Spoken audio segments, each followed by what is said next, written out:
वाहिगुरू जी का खालसा वाहिगुरू जी की फतेह जी। वाहिगुरू जी की फतेह। मेरा नाम है जी डॉक्टर कृपाल सिंह ते मेरे को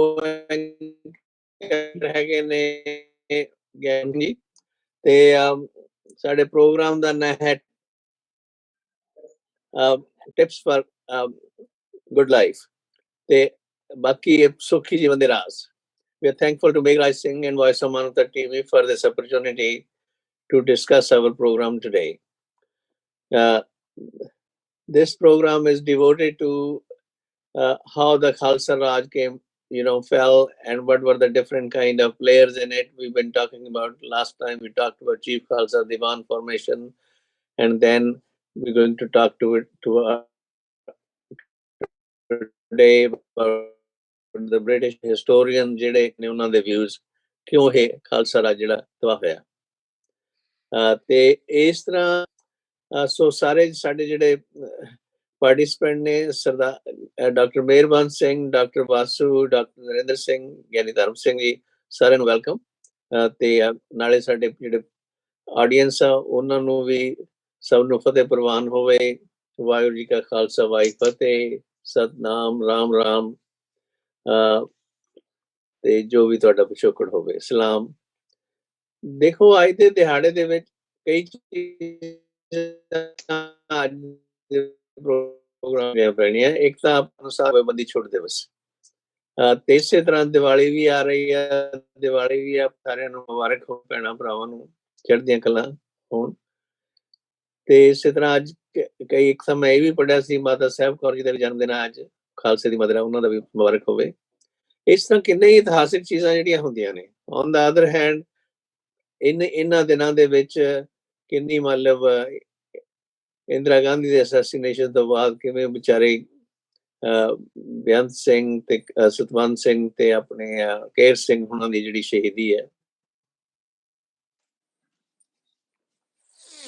ਇਸ ਕਾਈਂਡ ਆਫ ਮਿਕਸ ਬਲੇਸਿੰਗ, ਖੁਸ਼ੀ ਦੇ ਦਿਨ ਵੀ ਹੈ ਨਾਲ ਗਮੀ ਦੇ ਦਿਨ ਵੀ ਨਾਲੇ ਵਾਹਿਗੁਰੂ ਦੇ ਬਾਣੇ ਦੇ ਵਿੱਚ ਹੀ। ਲੋਕ ਜਿਹੜੇ ਨੇ ਉਹ ਤਾਂ ਸਾਨੂੰ ਕਿਸ ਅੱਖ ਨਾਲ ਦੇਖਦੇ ਆ ਜਾਂ ਨਹੀਂ ਦੇਖਦੇ, ਉਹਨਾਂ ਦੀ ਮਰਜ਼ੀ ਹੈ। ਪਰ ਸਵਾਲ ਸਾਨੂੰ ਇਹ ਆ ਕਿ ਅਸੀਂ ਆਪ ਕਿਸ ਅੱਖ ਨਾਲ ਆਪਣੇ ਆਪ ਨੂੰ ਦੇਖਦੇ ਹਾਂ ਤੇ ਅਸੀਂ ਕਿਸ ਤਰੀਕੇ ਦੇ ਨਾਲ ਜਿਹੜਾ ਹੈਗਾ ਵਾਹਿਗੁਰੂ ਦੇ ਭਾਣੇ ਵਿੱਚ ਰਹਿੰਦਿਆਂ ਹੋਇਆਂ ਆਪਣੀ ਕੌਮ ਨੂੰ ਅੱਗੇ ਲਿਜਾ ਸਕਦੇ ਹਾਂ ਤੇ ਆਪਣੇ ਪਰਿਵਾਰਾਂ ਨੂੰ ਅੱਗੇ ਲਿਜਾ ਸਕਦੇ ਹਾਂ। So please remember the views expressed in this program are strictly our own. This is not the policy of Voice of Manata. If you are subscribing to the program, if you are not, please do it. And also any kind of advice, financial help is most welcome. Having said that, I will ask at this time Dr. Inderjit Singh Vasu ਕਿ ਸਾਨੂੰ ਆਪਣੇ ਵਿਚਾਰ ਦੱਸਣ। ਪਹਿਲੀ ਤਾਂ ਪਿਛਲੇ ਦਫਾ chief Khalsa Diwan ਦੇ ਇਹਨਾਂ ਨੇ ਤਿਆਰੀ ਵੀ ਕੀਤੀ ਸੀ ਪਰ ਇਹ ਪਾਰਟਿਸਿਪੇਟ ਨਹੀਂ ਕਰ ਸਕੇ, ਵਿਚ ਇਜ਼ ਸੈਡ। ਪਰ ਸਾਡੇ ਕੋਲ ਇੰਨਾ ਟਾਈਮ ਨਹੀਂ ਹੁਣ ਉਸ ਨੂੰ ਦੁਬਾਰਾ ਹੋਰ ਡਿਸਕਸ ਕਰ ਸਕੀਏ। ਪਰ ਮਕਾਲਫ ਬਾਰੇ ਤੁਸੀਂ ਆਪਣੇ ਵਿਊਜ਼ ਸਾਡੇ ਨਾਲ ਸ਼ੇਅਰ ਕਰਵਾ ਜੀ। ਇਸ ਤਰ੍ਹਾਂ ਜੀ ਵੀ ਗੁਰਬਾਣੀ ਦਾ ਸਿੱਖ ਧਰਮ ਦਾ ਇਤਿਹਾਸ ਵੀ ਉਹਨਾਂ ਲਿਖਿਆ ਹੈ ਔਰ ਗੁਰਬਾਣੀ ਦਾ ਅੰਗਰੇਜ਼ੀ 'ਚ ਅਨੁਵਾਦ ਵੀ ਕੀਤਾ ਹੈ। ਔਰ ਇਹ 1841 ਈਸਵੀ 'ਚ ਇਹਨਾਂ ਦਾ ਜਨਮ ਹੈ ਅਤੇ ਇੰਡੀਅਨ ਸਿਵਲ ਸਰਵਿਸ ਵਿੱਚ ਇਹ 1862 'ਚ ਦਾਖਲ ਹੋਏ ਨੇ ਇੰਡੀਅਨ ਸਿਵਲ ਸਰਵਿਸ ਵਿੱਚ। ਔਰ 1864 ਵਿੱਚ ਇਹਨਾਂ ਨੂੰ ਪੰਜਾਬ ਭੇਜਿਆ ਗਿਆ। 1882 ਡਿਪਟੀ ਕਮਿਸ਼ਨਰ ਬਣੇ ਨੇ ਤੇ 2 ਸਾਲ ਡਿਵੀਜ਼ਨਲ ਜੱਜ ਵੀ ਲੱਗੇ ਰਹੇ ਨੇ। ਇੱਕ ਵਾਰੀ ਇਹਨਾਂ ਨੂੰ 1880 ਵਿੱਚ ਅੰਮ੍ਰਿਤਸਰ ਦਰਬਾਰ ਸਾਹਿਬ ਦੀ ਦੀਵਾਲੀ ਦੇਖਣ ਦਾ ਮੌਕਾ ਮਿਲਿਆ ਔਰ ਉਸ ਸਮੇਂ ਉਹ ਓਰੀਐਂਟਲ ਕਾਲਜ ਲਾਹੌਰ ਦੇ ਪ੍ਰੋਫੈਸਰ ਗੁਰਮੁਖ ਸਿੰਘ ਦੇ ਸੰਪਰਕ ਵਿੱਚ ਆਏ ਤੇ ਇਹਨਾਂ ਦੀ ਰੁਚੀ ਸਿੱਖ ਇਤਿਹਾਸ ਤੇ ਗੁਰਬਾਣੀ ਵਿੱਚ ਵਧੀ। ਇਹਨਾਂ ਦੇ 3 ਲੇਖ ਪਹਿਲੇ ਕਲਕੱਤਾ ਰਿਵਿਊ 'ਚ ਵੀ ਛਪੇ ਸੀ 1880-81 ਵਿੱਚ ਔਰ ਸਿੱਖ ਧਰਮ ਬਾਰੇ 3 ਇਹਨਾਂ ਨੇ ਲੇਖ ਲਿਖੇ ਸੀ। ਇਸ ਤਰ੍ਹਾਂ ਇਹਨਾਂ ਨੇ ਇਸ ਤਰ੍ਹਾਂ ਕੀਤਾ ਕਿ ਨਾਭਾ ਪਤੀ ਜਿਹੜੇ ਮਹਾਰਾਜਾ ਹੀਰਾ ਸਿੰਘ ਸਨ, ਉਹਨਾਂ ਨੂੰ ਡਾਕਟਰ ਸਾਹਿਬ ਨੇ ਬੇਨਤੀ ਕੀਤੀ ਕਿ ਭਾਈ ਕਾਹਨ ਸਿੰਘ ਨੂੰ 2 ਸਾਲ ਲਈ ਮੇਰੇ ਕੋਲ ਭੇਜ ਦਿਓ, ਕਿਉਂਕਿ ਭਾਈ ਕਾਹਨ ਸਿੰਘ ਉਹਨਾਂ ਦੀ ਸਰਪ੍ਰਸਤੀ ਥੱਲੇ ਖੋਜ ਕਰ ਰਹੇ ਸਨ। ਔਰ 2 ਸਾਲ ਉਹਨਾਂ ਨੇ ਭਾਈ ਕਾਹਨ ਸਿੰਘ ਜੀ ਨੂੰ ਆਪਣੇ ਕੋਲ ਰੱਖਿਆ ਤੇ ਗੁਰਬਾਣੀ ਦੀ ਅੰਤਰਾਤਮਾ ਨੂੰ ਸਮਝਿਆ, ਭਾਸ਼ਾ ਜਿਹੜੀ ਹੈ ਉਸ ਨੂੰ ਸਮਝਣ ਦਾ ਅਭਿਆਸ ਕੀਤਾ। ਇਸ ਤਰ੍ਹਾਂ 1893 ਚ ਉਹ ਨੌਕਰੀ ਤੋਂ ਸੇਵਾ ਮੁਕਤ ਹੋ ਗਏ ਤੇ ਉਹਨਾਂ ਨੇ ਸਾਰਾ ਸਮਾਂ ਸਿੱਖ ਇਤਿਹਾਸ ਦੀ ਖੋਜ ਨੂੰ ਅਰਪਿਤ ਕਰਤਾ। ਔਰ ਗੁਰੂ ਗ੍ਰੰਥ ਸਾਹਿਬ ਦਾ ਉਹਨਾਂ ਨੇ ਅਨੁਵਾਦ ਵੀ ਕੀਤਾ, ਗੁਰੂ ਸਾਹਿਬਾਨ ਦਾ ਇਤਿਹਾਸ ਲਿਖਿਆ ਔਰ 2500 ਪੰਨੇ ਦਾ ਟੋਟਲ ਇਹਨਾਂ ਦੇ ਬਣਦੇ ਨੇ। ਔਰ 6 ਜਿਲਦਾਂ ਵਿੱਚ 1909 ਵਿੱਚ ਇਹਨਾਂ ਨੇ the Sikh religion its gurus sacred writings and authors ਨਾਂ ਦੇ ਅਧੀਨ 6 ਜਿਲਦਾਂ ਵਿੱਚ ਆਕਸਫੋਰਡ ਯੂਨੀਵਰਸਿਟੀ ਦੁਆਰਾ ਸਾਰਾ ਖੋਜ ਕਾਰਜ ਇਹਨਾਂ ਛਪਾਇਆ। ਔਰ ਹੈਰਾਨ ਹੋ ਗਏ ਆਪਾਂ ਸਾਰੇ ਹੀ ਕਿ ਉਸ ਵੇਲੇ ਇਹਨਾਂ ਨੇ 2 ਲੱਖ ਰੁਪਈਆ ਆਪਣੇ ਕੋਲੋਂ ਖਰਚ ਕੀਤਾ। ਤੇ ਇਸ ਛਪਾਈ ਦੌਰਾਨ ਭਾਈ ਕਾਹਨ ਸਿੰਘ ਜੀ ਨੂੰ 2 ਵਾਰ 8 ਮਹੀਨਿਆਂ ਲਈ ਇੰਗਲੈਂਡ ਬੁਲਾਇਆ। ਇੰਗਲੈਂਡ ਬੁਲਾ ਕੇ ਬੜੇ ਆਦਰ ਨਾਲ ਰੱਖਿਆ ਔਰ ਸਿੱਖ ਇਤਿਹਾਸ ਦੇ ਸਾਰੇ ਅਧਿਕਾਰ ਭਾਈ ਕਾਹਨ ਸਿੰਘ ਨੂੰ ਸੌਂਪ ਦਿੱਤੇ। ਇਸ ਤਰ੍ਹਾਂ 6 ਜਿਲਦਾਂ ਵਿੱਚ ਪਹਿਲੀ ਜਿਲਦ ਵਿੱਚ ਉਹਨਾਂ ਨੇ ਗੁਰੂ ਨਾਨਕ ਦੇਵ ਤੇ ਸਿੱਖ ਧਰਮ ਦੀਆਂ ਆਰੰਭਕ ਘਟਨਾਵਾਂ, ਦੂਜੀ ਜਿਲਦ ਵਿੱਚ ਦੂਜੇ ਤੀਜੇ ਗੁਰੂ ਜੀ ਦੇ ਜੀਵਨ, ਔਰ ਤੀਜੀ ਜਿਲਦ ਵਿੱਚ ਗੁਰੂ ਅਰਜਨ ਦੇਵ ਦੇ ਸਿਧਾਂਤ ਗੁਰਬਾਣੀ ਮੁੱਖ ਬਾਣੀਆਂ ਦੇ ਅੰਗਰੇਜ਼ੀ ਅਨੁਵਾਦ ਨੂੰ ਦਰਸਾਇਆ। ਔਰ ਦੇਖੋ ਕਿੰਨੀ ਮਿਹਨਤ ਹੈ ਕਿ ਚੌਥੀ ਜਿਲਦ ਵਿੱਚ ਗੁਰੂ ਹਰਗੋਬਿੰਦ, ਗੁਰੂ ਹਰ ਰਾਏ, ਗੁਰੂ ਹਰਕ੍ਰਿਸ਼ਨ ਤੇ ਗੁਰੂ ਤੇਗ ਬਹਾਦਰ ਦੀਆਂ ਸਿੱਖਿਆਂ ਦੀ ਜਾਣਕਾਰੀ ਦਿੱਤੀ ਔਰ ਗੁਰੂ ਤੇਗ ਦੇ ਬਾਣੀ ਦਾ ਅੰਗਰੇਜ਼ੀ ਰੂਪਾਂਤਰ ਵੀ ਦਿੱਤਾ। ਔਰ 5ਵੀਂ ਜਿਲਦ ਵਿੱਚ ਗੁਰੂ ਗੋਬਿੰਦ ਸਿੰਘ ਜੀ ਦੇ ਵਿਅਕਤਿਤਵ, ਖਾਲਸੇ ਸਥਾਪਨਾ, ਸਹਿਜ ਸਿਰਜਣਾ ਤੇ ਬਾਣੀ ਦੇ ਅੰਗਰੇਜ਼ੀ ਰੂਪ ਨੂੰ ਪ੍ਰਸਤੁਤ ਕੀਤਾ ਅਤੇ ਬੰਦੇ ਬਹਾਦਰ ਦਾ ਬਿਰਤਾਂਤ ਵੀ ਪੇਸ਼ ਕੀਤਾ।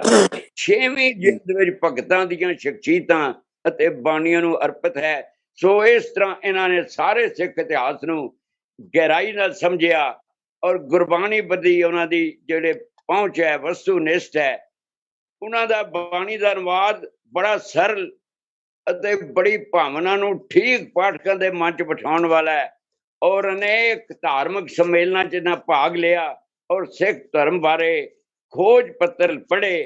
ਇਸ ਤਰ੍ਹਾਂ 15 ਮਾਰਚ 1913 ਨੂੰ ਵੈਸਟ ਕੈਂਸਟਨ ਲੰਡਨ ਵਿੱਚ ਆਪਣੇ ਘਰ ਦੇ ਵਿੱਚ ਹੀ ਸੁਰਗਵਾਸ ਹੋਏ। ਤੋ ਕਹਿੰਦੇ ਹਨ ਕਿ ਜਦੋਂ ਇਹਨਾਂ ਦੀ ਅੰਤ ਸਮਾਨ ਤੋਂ 10 ਮਿੰਟ ਪਹਿਲੇ ਇਹਨਾਂ ਜਪਜੀ ਸਾਹਿਬ ਦਾ ਪੂਰਾ ਪਾਠ ਕੀਤਾ। ਤੋ ਇਸ ਤਰ੍ਹਾਂ ਇਹ ਲਗਨ ਜਿਹੜੀ ਹੈ ਐਸੀ ਲੱਗੀ ਕਿ ਸਾਰੀ ਜ਼ਿੰਦਗੀ ਉਹਨਾਂ ਨੇ ਸੀਨੇ ਖਿੱਚ ਜਿਨ੍ਹਾਂ ਨੇ ਖਾਧੀ ਉਹ ਕਰ ਆਰਾਮ ਨਹੀਂ ਬਹਿੰਦੇ, ਨਿਉ ਵਾਲੇ ਨੈਣਾ ਕੀ ਨੀਂਦਰ ਉਹ ਦਿਨੇ ਰਾਤ ਪੈ ਬਹਿੰਦੇ, ਇੱਕੋ ਲਗਨ ਲਗੀ ਲਈ ਜਾਂਦੀ ਹੈ ਟੋਰ ਅਨੰਤ ਉਹਨਾਂ ਦੀ, ਵਸਲੋਂ ਉਹਦੇ ਮੁਕਾਮ ਨਾ ਕੋਈ, ਸੋ ਚਾਲ ਪਏ ਨਿਤ ਰਹਿੰਦੇ। ਇਹਨਾਂ ਦੀ ਖੋਜ ਲਿਵ ਤੇ ਲਗਨ ਇੱਕ ਬੜੀ ਆਦਰਸ਼ਕ ਹੈ ਔਰ ਇਹਨਾਂ ਨੇ ਕਈਆਂ ਨੂੰ ਪ੍ਰਭਾਵਿਤ ਕੀਤਾ। ਸਾਡੇ ਥੈਂਕ ਯੂ ਜੀ, ਥੈਂਕ ਯੂ ਗਿਆਨੀ ਜੀ। ਵਿਦਵਾਨ ਜਿਹੜੇ ਨੇ ਉਹਨਾਂ ਰਿਸਰਚ ਦੀ ਜਿਹੜੀ ਮੈਥੋਡੋਲੋਜੀ ਹੈ ਉਹ ਵੀ ਇਹਨਾਂ ਕੋਲ ਪ੍ਰੇਰਨਾ ਲਈ ਹੈ। ਡਾਕਟਰ ਇੰਦਰਜੀਤ ਸਿੰਘ, ਬਹੁਤ ਤੁਸੀਂ ਵਾਕਫੀਅਤ ਦਿੱਤੀ ਹੈ, ਬਹੁਤ ਬਹੁਤ। ਇਹ ਮੈਕਸ ਮਕਾਲਫ ਮਲਟੀਲਿੰਗੁਇਸਟ ਸੀਗੇ। ਇਹਨਾਂ ਨੇ ਕਲਾਸਿਕ ਲੈਂਗੁਏਜਸ ਜਿਹੜੀਆਂ ਸੀ ਲੈਟਨ ਤੇ ਗ੍ਰੀਕ ਉਹ ਵੀ ਪੜ੍ਹੀਆਂ, ਫਿਰ ਉਹਨਾਂ ਨੂੰ ਇਟਾਲੀਅਨ ਦਾ ਵੀ ਗਿਆਨ ਸੀਗਾ।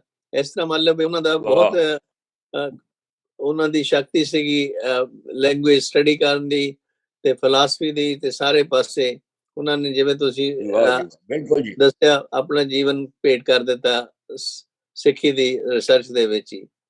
ਪਰ ਅਨਫੋਰਚੂਨੇਟਲੀ ਇੱਕ ਵਾਰ ਦੀ ਗੱਲ ਮੈਂ ਸੁਣੀ ਹੈ, ਮੈਨੂੰ ਸ਼ਾਇਦ ਤੁਸੀਂ ਕਨਫਰਮ ਕਰ ਸਕਦੇ, ਇੱਕ ਵਾਰੀ ਜਦੋਂ ਆਲ ਇੰਡੀਆ ਐਜੂਕੇਸ਼ਨਲ ਕਾਨਫਰੰਸ ਹੋਈ ਸੀ ਤਾਂ ਉਦੋਂ ਇਹ ਕੀ ਨੋਟ ਸਪੀਕਰ ਦੇ ਤੌਰ ਤੇ ਉਹਨਾਂ ਨੂੰ ਬੁਲਾਇਆ ਗਿਆ ਸੀਗਾ, ਪਰ ਫਿਰ ਉਹਨਾਂ ਨੂੰ ਬੋਲਣ ਨਹੀਂ ਦਿੱਤਾ ਗਿਆ ਕਿਉਂਕਿ ਉਹ ਜਿਹੜੇ ਲੀਡਰ ਸੀ ਉਹਨਾਂ ਨੇ ਸੋਚਿਆ ਵੀ ਅੰਗਰੇਜ਼ ਗਵਰਨਮੈਂਟ ਸਾਡੇ ਨਾਲ ਨਾਰਾਜ਼ ਨਾ ਹੋ ਜਾਏ, ਤੇ ਉਹਨਾਂ ਨੇ ਵਿਚਾਰਿਆਂ ਨੇ ਇਕੱਲੇ ਹੀ ਬੈਠੇ ਆਪਣਾ ਡਿਨਰ ਵੀ ਕੀਤਾ, ਤੇ ਉਹਨਾਂ ਦੇ ਨਾਲ ਕੋਈ ਹੋਰ ਬੈਠਾ ਵੀ ਨਹੀਂ ਸੀ ਉਸ ਵਕਤ, ਵਿਚ ਬੜੇ ਅਫਸੋਸ ਦੀ ਗੱਲ ਹੈ ਕਿ ਬਈ ਉਹਨਾਂ ਨੂੰ ਜਿੰਨੀ ਮਿਹਨਤ ਕੀਤੀ ਸੀ, ਜਿੰਨਾ ਉਹਨਾਂ ਨੇ ਪੰਥ ਦੀ ਖਾਤਰ ਕੁਰਬਾਨੀ ਦਿੱਤੀ ਹੈ, ਉਹਨੂੰ ਨਜ਼ਰ ਅੰਦਾਜ਼ ਕੀਤਾ ਗਿਆ ਉਸ ਵਕਤ। ਇਹ ਤੁਹਾਨੂੰ ਕੋਈ ਇਸ ਬਾਬਤ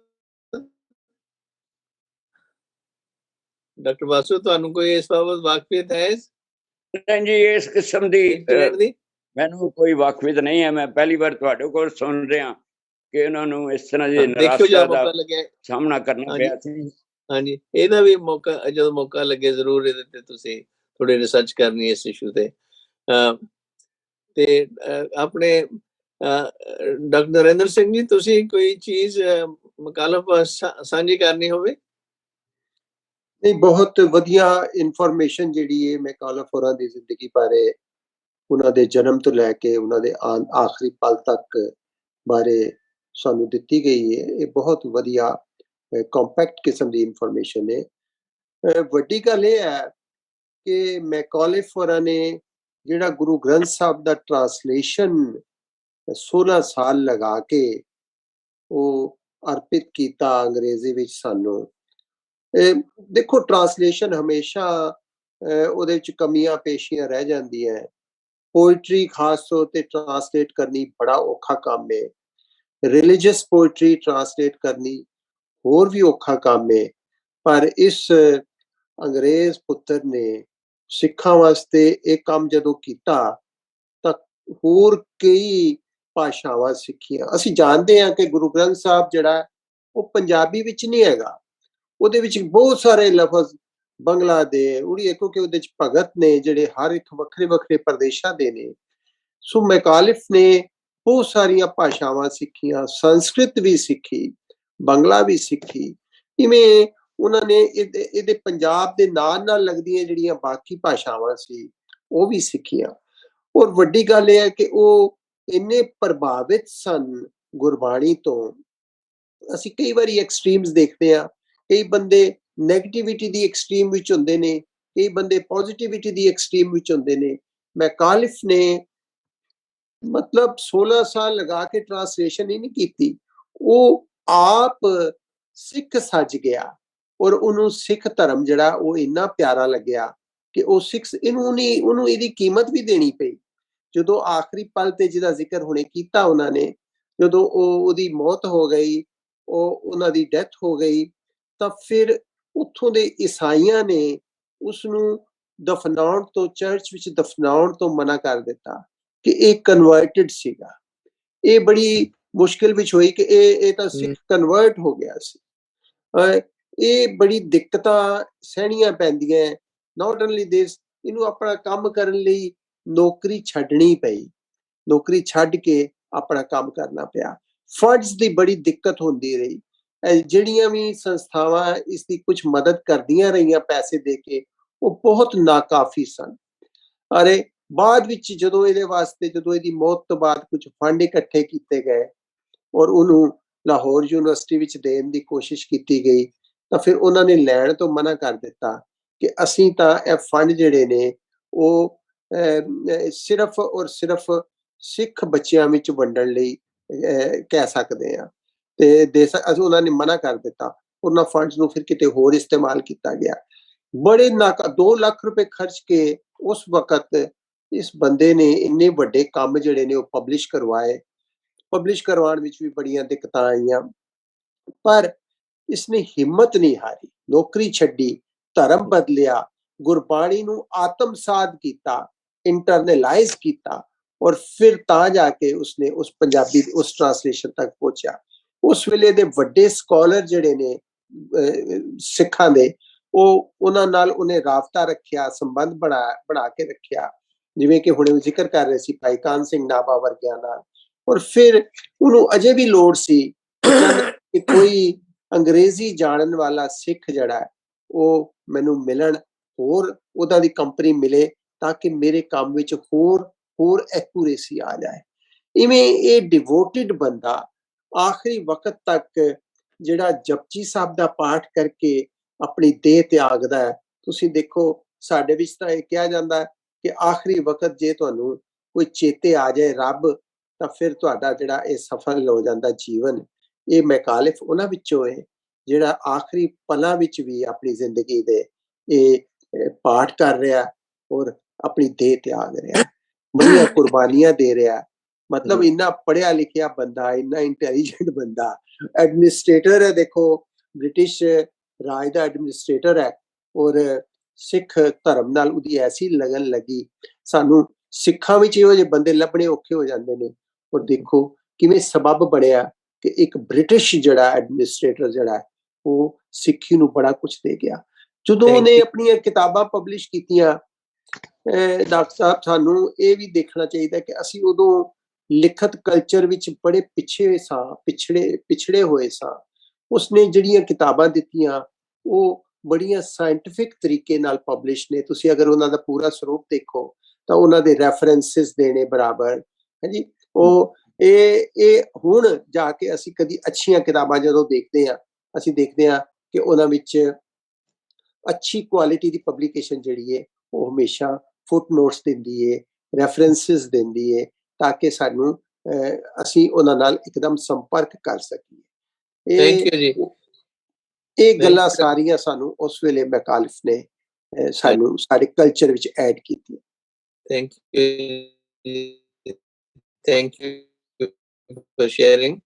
ਮੇਰਾ ਜਿਹੜਾ ਮੈਕਾਲਿਫ ਦਾ ਇੰਗਲੈਂਡ ਦੇ ਵਿੱਚ ਬਣਿਆ, ਇੰਗਲੈਂਡ ਦੇ ਵਿੱਚ ਜਦੋਂ ਮੈਨੂੰ ਪਤਾ ਲੱਗਿਆ, ਮਨ ਦੇ ਵਿੱਚ ਉਹਦਾ ਸਤਿਕਾਰ ਵਜੋਂ ਮੈਂ ਤੇ ਇੱਕ ਹੋਰ ਬੰਦੇ ਨਾਲ ਰਲ ਕੇ ਅਸੀਂ ਮੈਕਾਲਿਫ ਸਕਾਲਰਸ਼ਿਪ ਸ਼ੁਰੂ ਕੀਤੇ, ਜਿਹੜੇ 2 ਗੁਰੂ ਗੋਬਿੰਦ ਸਿੰਘ ਕਾਲਜ ਦੇ ਵਿੱਚ ਦਿੱਤੇ ਜਾਂਦੇ ਸੀਗੇ। ਬਾਕੀ ਮੈਨੂੰ ਭੁੱਲ ਗਿਆ, ਅੱਜ ਤੋਂ 35 ਸਾਲ ਦੀ ਗੱਲ ਹੈ ਜਦੋਂ ਦੀ, ਸਿੱਖ ਕੋਰੀਅਰ ਦੇ ਰਾਹੀਂ। ਤੇ ਇਹ ਜਿਹੜੇ ਜਗ੍ਹਾ ਤੋਂ ਆਏ, ਲਿਮਰਿਕ ਆਇਰਲੈਂਡ ਦੇ ਵਿੱਚ ਹੈ। ਵਨ ਆਫ ਮਾਈ ਸਨ ਇਨ ਲਾ ਇਜ਼ ਫਰਮ ਦੇਅਰ, ਲਿਮਰਿਕ ਤੋਂ। ਉਹਨਾਂ ਕਿਸੇ ਨੂੰ ਪਤਾ ਨਹੀਂ ਸੀ ਵੀ ਮੈਕਾਲਿਫ ਕੌਣ ਹੋਇਆ। ਮੈਂ ਉਹਨਾਂ ਨੂੰ ਵਾਕਈ ਦਿੱਤੀ ਤੇ ਵੀ ਆਰਟੀਕਲਸ ਵਗੈਰਾ ਵੀ ਹੁਣ ਤਾਂ ਲਿਮਰਿਕ ਦੇ ਵਿੱਚ ਉਹਦੀ ਯਾਦਗਾਰ ਵੀ ਬਣੀ ਹੋਈ ਹੈ। ਸੋ ਸਾਡੇ ਲਈ ਇੱਕ ਬਹੁਤ ਇੰਪੋਰਟੈਂਟ ਹਸਤੀ ਹੋਈ ਹੈ। ਤੇ ਗਿਆਨੀ ਸੁੱਚਾ ਸਿੰਘ ਜੀ, ਤੁਸੀਂ ਮੈਕਾਲਿਫ ਬਾਬਤ ਕੋਈ ਤੁਹਾਡੀ ਵਾਕਫੀਅਤ ਵੀ ਸ਼ੇਅਰ ਕਰੋ। ਜੀ ਮੈਨੂੰ ਬਹੁਤ ਜ਼ਿਆਦਾ ਇਹਦੀ ਵਾਕਫੀਅਤ ਤੇ ਨਹੀਂ ਹੈਗੀ ਜੀ, ਪਰ ਮਤਲਬ ਮੈਂ ਇੱਕ ਚੀਜ਼ ਹੈ ਕਿ ਇਹਦੇ ਵੈਸੇ ਅਰਥ ਜਿਹੜੇ ਟਰਾਂਸਲੇਸ਼ਨ ਕੀਤੀ ਹੈ ਉਹ ਵੀ ਨਹੀਂ ਪੜ੍ਹੀ ਹੈ ਜੀ।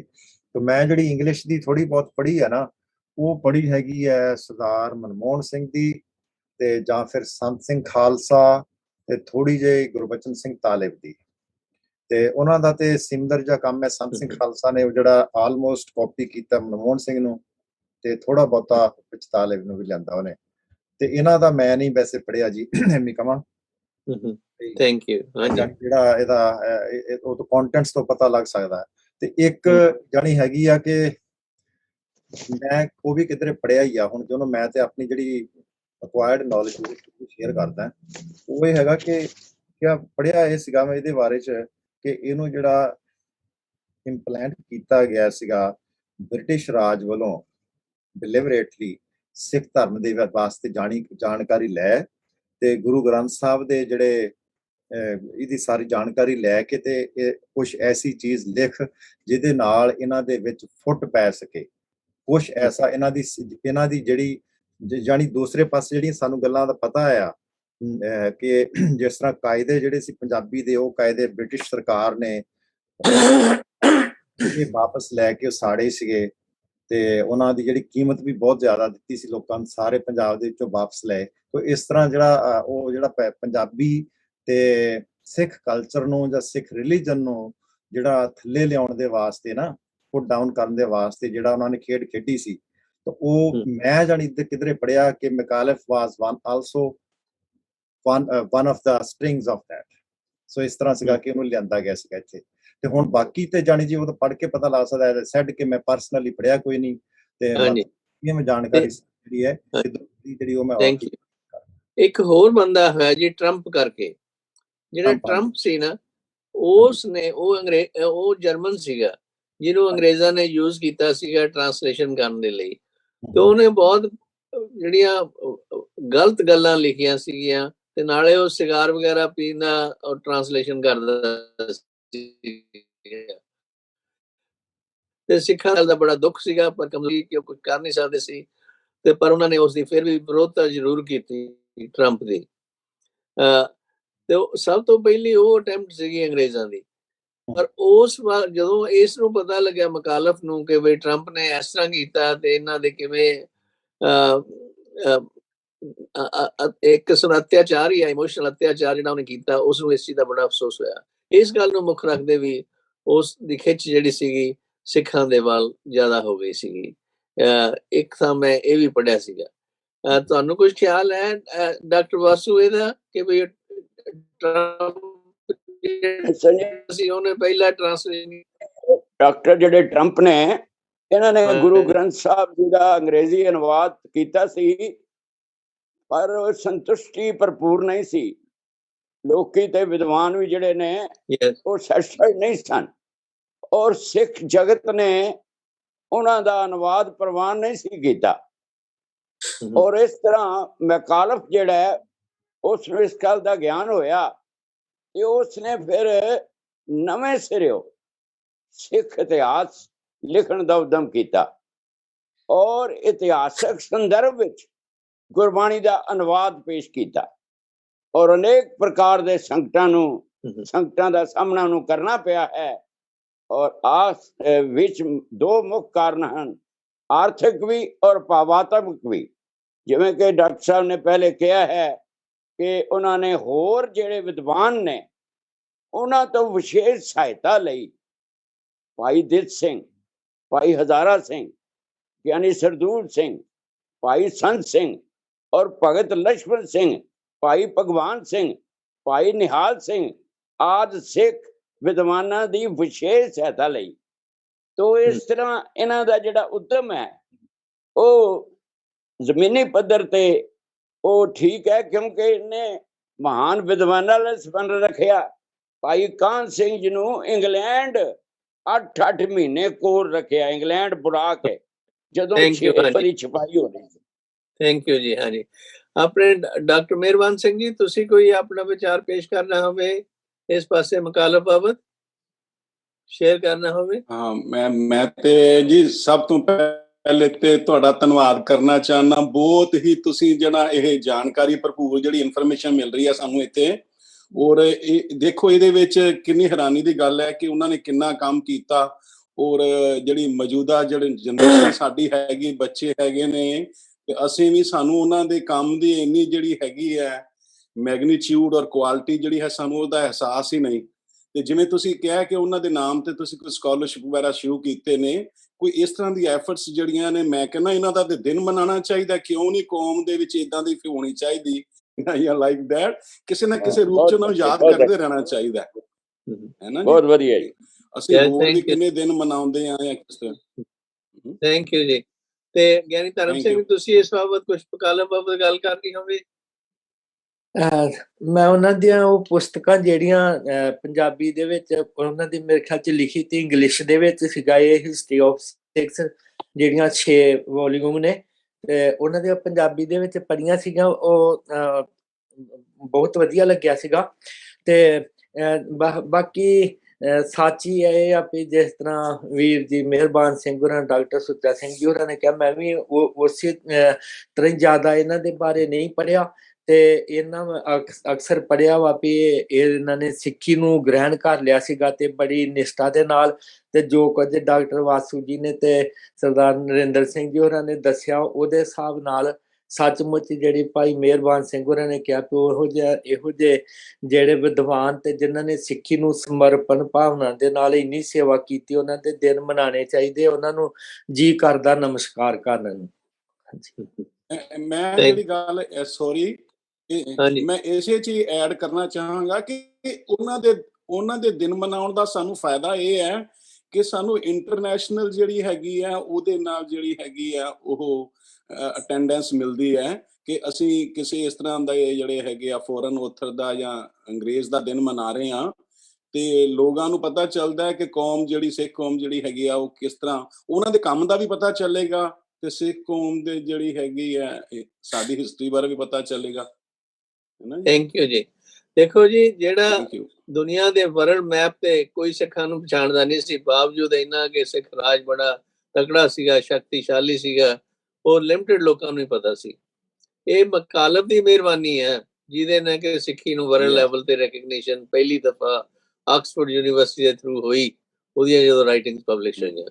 It's a remarkable actually milestone awareness about Sikhi and Sikhism at the world level. ਨਹੀਂ ਤਾਂ ਸਾਡੀ ਗੱਲ ਇੱਥੇ ਹੀ ਹੁੰਦੀ ਸੀ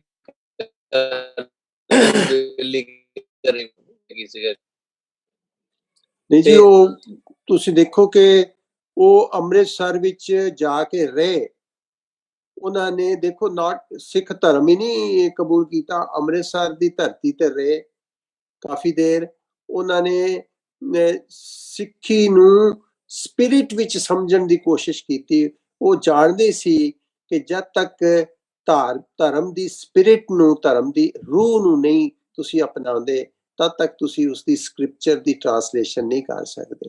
ਟਰੰਪ ਦੀ ਜਿਹੜਾ ਵਿਰੋਧ ਹੋਇਆ ਉਹ ਇਸੇ ਕਰਕੇ ਹੋਇਆ ਕਿਉਂਕਿ ਉਹਨੇ ਬਿਨਾਂ ਸਪਿਰਿਟ ਨੂੰ ਪਛਾਣੇ ਇਹ ਆਪਣੇ ਜਿਹੜੇ ਸਾਰੇ ਕੰਮ ਨੇ ਉਹ ਕੀਤੇ। ਇਹ ਜਿਹੜੀ ਬੜੀ ਵੱਡੀ ਖੂਬੀ ਹੈ ਕਿ ਤੁਸੀਂ ਆਪਣੀ ਪੂਰੀ ਪਰਸਨੈਲਿਟੀ ਜਿਹੜੀ ਹੈ, ਇੱਕ ਦੂਰ ਦੇਸ਼ ਤੋਂ ਆਇਆ ਬੰਦਾ, ਇੱਕ ਹਕੂਮਤ ਨਾਲ ਜੁੜਿਆ ਹੋਇਆ ਬੰਦਾ ਅਚਾਨਕ ਇੱਕ ਛੋਟੇ ਜਿਹੇ ਧਰਮ ਦੇ ਨਾਲ ਜੁੜ ਜਾਂਦਾ ਹੈ, ਮਤਲਬ ਮਾਤਰਾ ਦੇ ਹਿਸਾਬ ਨਾਲ ਦੇਖੀਏ ਤਾਂ, ਔਰ ਫਿਰ ਉਹਦੀ ਰੂਹ ਵਿੱਚ ਵੜ ਕੇ ਉਸਦੀ ਜਿਹੜੀ ਸੈਂਟਰਲ ਸਕ੍ਰਿਪਚਰ ਹੈ ਉਸਨੂੰ ਟ੍ਰਾਂਸਲੇਟ ਕਰਦਾ ਹੈ, ਉਸਦੇ ਇਤਿਹਾਸ ਨੂੰ ਸੰਭਾਲਦਾ ਹੈ, ਉਹਦੇ ਬਾਰੇ ਲੈਕਚਰ ਕਰਦਾ ਹੈ, ਉਹਦੇ ਬਾਰੇ ਤਸੀਹੇ ਸਹਿਣ ਨੂੰ ਜਾਂ ਦੁੱਖ ਸਹਿਣ ਨੂੰ ਤਿਆਰ ਹੈ, ਨੌਕਰੀ ਗਵਾਉਣ ਨੂੰ ਤਿਆਰ ਹੈ, ਪੈਸੇ ਖਰਚਣ ਨੂੰ ਤਿਆਰ ਹੈ। ਔਰ ਉਸਦਾ ਕੀ ਹਾਲ ਕੀਤਾ, ਈਵਨ ਉਸਦੀ ਡੈਡ ਬੋਡੀ ਦਾ ਵੀ, ਉਹ ਵੀ ਅਸੀਂ ਦੇਖਿਆ ਕਿ ਉਸਨੂੰ ਉਹ ਸਤਿਕਾਰ ਨਾ ਦਿੱਤਾ ਗਿਆ। ਇੰਨੇ ਵੱਡੇ ਸਕਾਲਰ ਨੇ ਜਦੋਂ ਇਹ ਫੈਸਲਾ ਕੀਤਾ ਤਾਂ ਉਸਨੇ ਆਫਕੋਰਸ ਸਿੱਖੀ ਵਿੱਚ ਬਹੁਤ ਵੱਡਾ ਯੋਗਦਾਨ ਪਾਇਆ। ਸਾਡੀ ਇਹ ਕ੍ਰਿਤਗਤਾ ਤਾਂ ਹੀ ਹੋਏਗੀ ਜੇ ਅਸੀਂ ਅਕਿਰਤ ਘਣ ਨਾ ਹੋਈਏ ਉਹਦੇ ਵੱਲ, ਤਾਂ ਫਿਰ ਇਹ ਚੰਗਾ ਹੋਏਗਾ ਕਿ ਅਸੀਂ ਉਸਨੂੰ ਵੀ ਇੱਕ ਦਿਨ ਦੇ ਤੌਰ ਤੇ ਯਾਦ ਕਰੀਏ, ਉਹ ਗੁਰਦੁਆਰਿਆਂ ਵਿੱਚ ਉਹਦਾ ਜ਼ਿਕਰ ਹੋਵੇ, ਜਿਸ ਸਿੱਖ ਸੰਗਤਾਂ ਉਸ ਨਾਲ ਜਾਣੂ ਹੋਣ। ਕਿੰਨੀ ਮਤਲਬ ਇਹ ਗੱਲ ਹੈ ਕਿ ਅਸੀਂ ਸਕਾਲਰ ਵੀ ਜਿਹੜੇ ਆ ਉਹਨਾਂ ਬਾਰੇ ਬੜਾ ਘੱਟ ਪੜ੍ਹਦੇ ਔਰ ਜਾਣਦੇ ਆ, ਜਦ ਕਿ ਸਭ ਕੁਝ ਅਵੇਲੇਬਲ ਹੈ। ਤੇ ਇਹ ਸਾਨੂੰ ਇਹਦੀ ਜਾਣਕਾਰੀ ਜਿਹੜੀ ਹੈ ਉਹ ਸਰਬੱਤ ਵਾਸਤੇ ਸਾਨੂੰ ਖੋਲਣੀ ਚਾਹੀਦੀ ਹੈ ਔਰ ਦੇਣੀ ਚਾਹੀਦੀ ਹੈ। ਥੈਂਕ ਯੂ ਜੀ। ਅੱਛਾ ਭਾਈ ਸਾਹਿਬ, ਡਾਕਟਰ ਇੰਦਰਜੀਤ ਸਿੰਘ ਤੁਸੀਂ ਥੋੜੀ ਵਾਕਫੀ ਦਿਓ ਕਨਿੰਗਮ ਬਾਬਤ। ਕਨਿੰਗਮ ਨੇ ਵੀ ਸਿੱਖ ਹਿਸਟਰੀ ਲਿਖੀ ਹੈ, ਪੋਲੀਟੀਕਲ ਆਫੀਸਰ ਸੀਗਾ ਪੰਜਾਬ ਦੇ ਵਿੱਚ ਅੰਗਰੇਜ਼ਾਂ ਦੇ ਨਾਲ। ਹਾਂਜੀ, ਕਨਿੰਗਮ ਨੇ ਵੀ ਸਿੱਖ ਧਰਮ ਵਾਸਤੇ ਬਹੁਤ ਕੁਰਬਾਨੀਆਂ ਕੀਤੀਆਂ ਔਰ ਬਹੁਤ ਸਾਰਾ ਕੰਮ ਕੀਤਾ। ਕਨਿੰਗਮ ਜਿਹੜਾ ਸੀ, ਦੇਖੋ ਵੈਸੇ ਤਾਂ ਬਹੁਤ ਵੱਡੀ ਉਮਰ ਨਹੀਂ ਹੋਗੀ, ਜਿਸ ਤਰ੍ਹਾਂ ਮੈਕਾਲਫ ਹੋਰਾਂ ਨੂੰ ਪਰਮਾਤਮਾ ਨੇ ਲੰਬੀ ਉਮਰ ਦਿੱਤੀ ਸੀ, ਪਰ ਇਹ ਬਹੁਤ ਥੋੜੇ ਸਾਲਾਂ ਵਿੱਚ ਹੀ ਬੜਾ ਵੱਡਾ ਕੰਮ ਕਰ ਗਏ। ਉਹ ਵਿਟਨੈਸ ਰਹੇ ਸਿੱਖਾਂ ਦੀ ਜਿਹੜੀ ਜੰਗ ਹੋਈ ਹੈ ਬ੍ਰਿਟਿਸ਼ ਨਾਲ ਉਹਦੇ, ਔਰ ਉਹਨਾਂ ਨੇ ਉਹਦੇ ਬਾਰੇ ਕਲੀਅਰ ਲਿਖਿਆ। ਸ਼ਾਇਦ ਉਹ ਪਹਿਲੇ ਬੰਦੇ ਸੀ ਜਿਨ੍ਹਾਂ ਨੇ ਉਸ ਵਾਰ ਬਾਰੇ ਲਿਖਿਆ, ਔਰ ਸਿੰਘਾਂ ਤੇ ਫਰੰਗੀਆਂ ਦੀ ਜਿਹੜੀ ਜੰਗ ਹੈ, ਜਿਹਦੇ ਬਾਰੇ ਬਾਅਦ ਵਿੱਚ ਜੰਗਨਾਮਾ ਵੀ ਲਿਖਿਆ ਗਿਆ ਸ਼ਾਹ ਮੁਹੰਮਦ ਨੇ। ਪਰ ਇਹਨਾਂ ਨੇ ਇੱਕ ਆਥੈਂਟਿਕ, ਕਿਉਂਕਿ ਫੌਜ ਵਿੱਚ ਸਨ, ਆਥੈਂਟਿਕ ਤਰੀਕੇ ਨਾਲ ਉਹਦੇ ਬਾਰੇ ਲਿਖਿਆ, ਔਰ ਇਹ ਉਹਦਾ ਹੀ ਖਮਿਆਜ਼ਾ ਉਹਨਾਂ ਨੂੰ ਭੁਗਤਣਾ ਪਿਆ ਕਿ ਜਿਹੜੀ ਬ੍ਰਿਟਿਸ਼ ਸਰਕਾਰ ਹੈ ਉਸਨੇ ਉਹਨਾਂ ਦਾ ਵਿਰੋਧ ਕੀਤਾ, ਕਿਉਂਕਿ ਉਹਨਾਂ ਨੇ ਉਹਦੇ ਬਾਰੇ ਸੱਚ ਲਿਖਿਆ ਸੀ। ਔਰ ਸੱਚ ਲਿਖ ਕੇ ਅੰਗਰੇਜ਼ ਅਫਸਰ ਜਿਹੜਾ ਕੇਂਦਰੀ ਪੋਜੀਸ਼ਨ ਤੇ ਸੀ, ਉਸਨੂੰ ਉਹਨਾਂ ਨੇ ਕਿਹਾ, ਜਿਹੜਾ ਹਾਰਡਿੰਗ ਬਾਰੇ ਗੱਲ ਕਰ ਰਿਹਾ ਮੈਂ, ਹੈਨਰੀ ਹਾਰਡਿੰਗ ਬਾਰੇ, ਉਹਨਾਂ ਨੇ ਕਿਹਾ ਕਿ ਇਹ ਸਾਰੀ ਉਸਦੀ ਪਲੈਨਿੰਗ ਸੀ, ਔਰ ਇਹ ਨਾ ਹੁੰਦਾ ਗੱਲ ਤਾਂ ਫਿਰ ਸਿੱਖ ਜਿਹੜੇ ਨੇ ਇਹ ਜੰਗ ਜਿੱਤ ਜਾਂਦੇ। ਇਹ ਗੱਲ ਜਿਹੜੀ ਹੈ ਉਹ ਬ੍ਰਿਟਿਸ਼ ਰਾਜ ਨੂੰ ਵਾਰਾ ਨਹੀਂ ਖਾਦੀ, ਔਰ ਉਹਨਾਂ ਨੇ ਉਸਦੇ ਉੱਤੋਂ ਉਹਦੇ ਕੋਲੋਂ ਬੜੇ ਬਦਲੇ ਲਏ। ਬਾਅਦ ਵਿੱਚ ਉਹਨਾਂ ਨੇ ਖੁਦ ਸਿੱਖ ਕੌਮ ਦਾ ਪੂਰਾ ਇਤਿਹਾਸ ਲਿਖਿਆ, ਸ਼ੁਰੂ ਤੋਂ ਲੈ ਕੇ ਗੁਰੂ ਨਾਨਕ ਦੇਵ ਜੀ ਤੋਂ ਲੈ ਕੇ ਅਖੀਰ ਤੱਕ ਦਾ ਜਿਹੜਾ ਹਿੱਸਾ ਹੈ, ਮਹਾਰਾਜਾ ਰਣਜੀਤ ਸਿੰਘ ਦੀ ਡੈਥ ਤੱਕ ਦਾ ਜਿਹੜਾ ਹਿੱਸਾ ਹੈ, ਉਹਨੇ ਸਾਰਾ ਇਤਿਹਾਸ ਜਿਹੜਾ ਅਲੱਗ-ਅਲੱਗ ਵਰਗਾਂ ਵਿੱਚ ਲਿਖਿਆ ਔਰ ਗੁਰੂਆਂ ਦੇ ਬਾਰੇ ਉਸਨੇ ਬੜੀ ਡਿਟੇਲ ਵਿੱਚ ਉਹਦੇ 'ਚ ਗੱਲਾਂ ਕੀਤੀਆਂ। ਅਸੀਂ ਫਰੈਂਕਲੀ ਸਪੀਕਿੰਗ ਅਸੀਂ ਇਤਿਹਾਸ ਵੱਲ ਬਹੁਤੇ ਰੁਚਿਤ ਨਹੀਂ ਹੁੰਦੇ। ਮੈਂ ਕਿਸੇ ਡਿਸਕਸ਼ਨ ਵਿੱਚ ਵੀ ਕਿਹਾ ਸੀ ਕਿ ਅਸੀਂ ਪਤਾ ਨਹੀਂ ਕਿਉਂ ਅਜੇ ਤੱਕ ਸਾਡੇ ਕੋਲ ਬੜੀਆਂ ਚੀਜ਼ਾਂ ਕਲੀਅਰ ਹੀ ਨਹੀਂ ਹੈਗੀਆਂ, ਸਾਨੂੰ ਬਹੁਤ ਸਾਰੀ ਰਿਸਰਚ ਦੀ ਲੋੜ ਹੈ। ਪਰ ਉਹ ਵਿਦੇਸ਼ੀ ਬੰਦੇ ਜਿਹੜੇ ਨੇ, ਜਦੋਂ ਉਹਨਾਂ ਨੇ ਸਾਡੇ ਬਾਰੇ ਇਤਿਹਾਸ ਲਿਖਿਆ ਤਾਂ ਇਤਿਹਾਸ ਦੇ ਵਿੱਚ ਆਥੈਂਟਿਸਿਟੀ, ਉਸਦੀ ਮੈਥਡੋਲੋਜੀ, ਇਤਿਹਾਸ ਕਿਵੇਂ ਹੋਣਾ ਚਾਹੀਦਾ ਹੈ, ਫੈਕਟ ਕਿਵੇਂ ਹੋਣੇ ਚਾਹੀਦੇ ਨੇ, ਉਹਦੀ ਇੰਟਰਪ੍ਰੀਟੇਸ਼ਨ ਕਿਵੇਂ ਹੋਣੀ ਚਾਹੀਦੀ ਹੈ, ਇਹਨਾਂ ਗੱਲਾਂ ਦਾ ਧਿਆਨ ਰੱਖ ਕੇ ਕੀਤਾ। ਅਸੀਂ ਜਿਹੜਾ ਇਤਿਹਾਸ ਲਿਖਦੇ ਰਹੇ ਉਹ ਬਹੁਤਾ ਮਿਥਿਹਾਸ ਕਰਕੇ ਹੀ ਲਿਖਦੇ ਰਹੇ। ਹੁਣ ਅਸੀਂ ਗੁਰੂ ਨਾਨਕ ਦੇਵ ਜੀ ਦੇ ਇਤਿਹਾਸ ਬਾਰੇ ਜੇ ਗੱਲਾਂ ਕਰੀਏ ਔਰ ਵਿੱਚ ਜਨਮ ਸਾਖੀਆਂ ਨੂੰ ਪਾ ਦਈਏ ਤਾਂ ਦੇਖੋ, ਮਾਫ ਕਰਨਾ, ਉਹ ਇਤਿਹਾਸ ਵਰਗਾ ਉਹਨਾਂ ਦਾ ਸਰੂਪ ਨਹੀਂ ਹੈਗਾ। ਇਤਿਹਾਸ ਇੱਕ ਸਾਇੰਟਿਫਿਕ ਇੱਕ ਡਿਸਿਪਲਿਨ ਹੈ ਜਿਹਨੂੰ ਇਹਨਾਂ ਲੋਕਾਂ ਨੇ ਫੋਲੋ ਕੀਤਾ ਔਰ ਸਾਨੂੰ ਇਹ ਦੱਸਿਆ ਕਿ ਇਤਿਹਾਸ ਇਸ ਤਰ੍ਹਾਂ ਲਿਖਣਾ ਚਾਹੀਦਾ। ਔਰ ਫਿਰ ਸਿੱਖਾਂ ਕੋਲ ਇੱਕ ਬਹੁਮੁੱਲੀ ਚੀਜ਼ ਜਿਹੜੀ ਹੈ ਉਹ ਉਹਨਾਂ ਨੇ ਪੇਸ਼ ਕਰ ਦਿੱਤੀ ਕਿ ਜਿਹਦੇ ਵਿੱਚ ਸਾਨੂੰ ਆਪਣਾ ਇਤਿਹਾਸ ਜਿਹੜਾ ਆਥੈਂਟਿਕ ਰੂਪ ਵਿੱਚ ਮਿਲ ਗਿਆ। ਇਹ ਵੱਖਰੀ ਗੱਲ ਹੈ ਕਿ ਉਹਨਾਂ ਨੂੰ ਬਹੁਤ ਸਾਰੀ ਇਹਦੀ ਕੀਮਤ ਚੁਕਾਣੀ ਪਈ। ਹਾਰਡਿੰਗ ਬੜਾ ਰਸੂਖ ਵਾਲਾ ਬੰਦਾ ਸੀ, ਉਸਨੇ ਜਦੋਂ ਹਾਂਜੀ, ਔਰ ਉਸਨੇ ਉਹਦੀ ਜਿਹੜੀ ਕਬਰ ਵੀ ਹੈ, ਉਹਦੀ ਜਿੱਥੇ ਉਹਨੂੰ ਦਫਨਾਇਆ ਗਿਆ ਅੰਬਾਲੇ ਵਿੱਚ ਕਹਿੰਦੇ ਨੇ, ਉਹ ਵੀ ਜਗ੍ਹਾ ਜਿਹੜੀ ਹੈ ਬੜੀ ਗੁਪਤ ਜਿਹੀ ਰੱਖੀ ਔਰ ਬੜੀ ਦੇਰ ਬਾਅਦ ਇਹ ਲੋਕੇਟ ਹੋਇਆ। ਇੱਥੇ ਕਨਿੰਗਮ ਜਿਹੜਾ ਉਹ ਦਫਨ ਹੈ।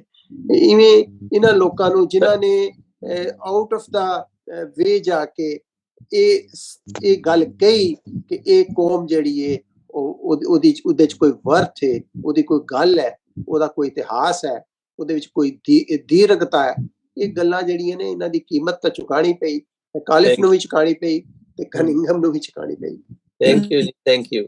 ਇਹ ਜਿਹੜੇ ਸਾਡੇ ਇਤਿਹਾਸਕਾਰ ਨੇ, ਜ਼ਿਆਦਾਤਰ ਜਿਹੜੇ ਸਾਡੇ ਸਿੱਖਾਂ ਦੇ ਇਤਿਹਾਸਕਾਰ ਨੇ, ਉਹ ਜਾਂ ਮੁਸਲਮਾਨ ਹੋਏ ਨੇ ਜਾਂ ਹੈਗੇ ਅੰਗਰੇਜ਼ ਹੋਏ, ਜਿਹੜੇ ਕੁਛ ਹਿੰਦੇ, ਜਿਨ੍ਹਾਂ ਦੇ ਵਿੱਚੋਂ ਸਿਚੁਏਸ਼ਨ ਹਰੀ ਰਾਮ ਗੁਪਤਾ ਨੇ ਬੜੀਆਂ ਕਿਤਾਬਾਂ ਲਿਖੀਆਂ ਨੇ ਸਿੱਖ ਇਤਿਹਾਸ ਦੇ ਉੱਤੇ, ਬੜੇ ਚੰਗੇ ਤਰੀਕੇ ਦੇ ਨਾਲ ਰਿਸਰਚ ਕਰਕੇ। ਅਦਰਵਾਈਜ਼ ਤਾਂ ਜ਼ਿਆਦਾਤਰ ਜਿਹੜੇ ਹਿੰਦੂ ਇਤਿਹਾਸਕਾਰ ਨੇ, ਉਹਨਾਂ ਨੇ ਤਾਂ ਸਿੱਖਾਂ ਨੂੰ ਤਰੋੜ ਮਰੋੜ ਕੇ ਪੇਸ਼ ਕੀਤਾ ਤਾਂ ਕਿ ਉਹਨਾਂ ਦਾ ਕਿਵੇਂ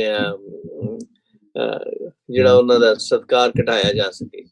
ਹਾਂਜੀ ਗਿਆਨੀ ਸੁਚੇਤ ਸਿੰਘ ਜੀ, ਤੁਸੀਂ ਕੋਈ ਇਸ ਵਾਰ ਹੋਰ ਵਿਚਾਰ ਦੱਸਣਾ ਹੋਵੇ? ਹਾਂਜੀ, ਥੋੜਾ ਜਿਹਾ ਨਾ ਜੋ ਗੱਲ ਕਰਨਾ ਚਾਹੁੰਦਾ ਸੀ ਕਿ ਦੇਖੋ, ਜਿਸ ਤਰ੍ਹਾਂ ਮਾਰਕ ਟਵੇਨ ਉਹਨੇ ਥੋੜਾ ਜਿਹਾ ਕੰਮ ਕੀਤਾ ਸਿੱਖੀਜ਼ਮ ਤੇ, ਫਿਰ ਸਾਧੂ ਟੀ.ਐਲ. ਵਾਸਵਾਨੀ, ਇਹਨਾਂ ਲੋਕਾਂ ਨੇ ਕੀਤਾ, ਤੇ ਉਹਨਾਂ ਦੇ ਬਾਰੇ ਵੀ ਸਿੱਖ ਧਰਮ ਦੇ ਵਿੱਚ ਬਹੁਤ ਵਾਰੀ ਸੁਣੀਦਾ ਹੈ ਕਿ ਉਹਨਾਂ ਨੇ ਵੀ ਸਿੱਖ ਧਰਮ ਅਡਾਪਟ ਕਰ ਲਿਆ ਸੀ, ਸੁਣੀਦਾ, ਠੀਕ ਹੈ ਜੀ।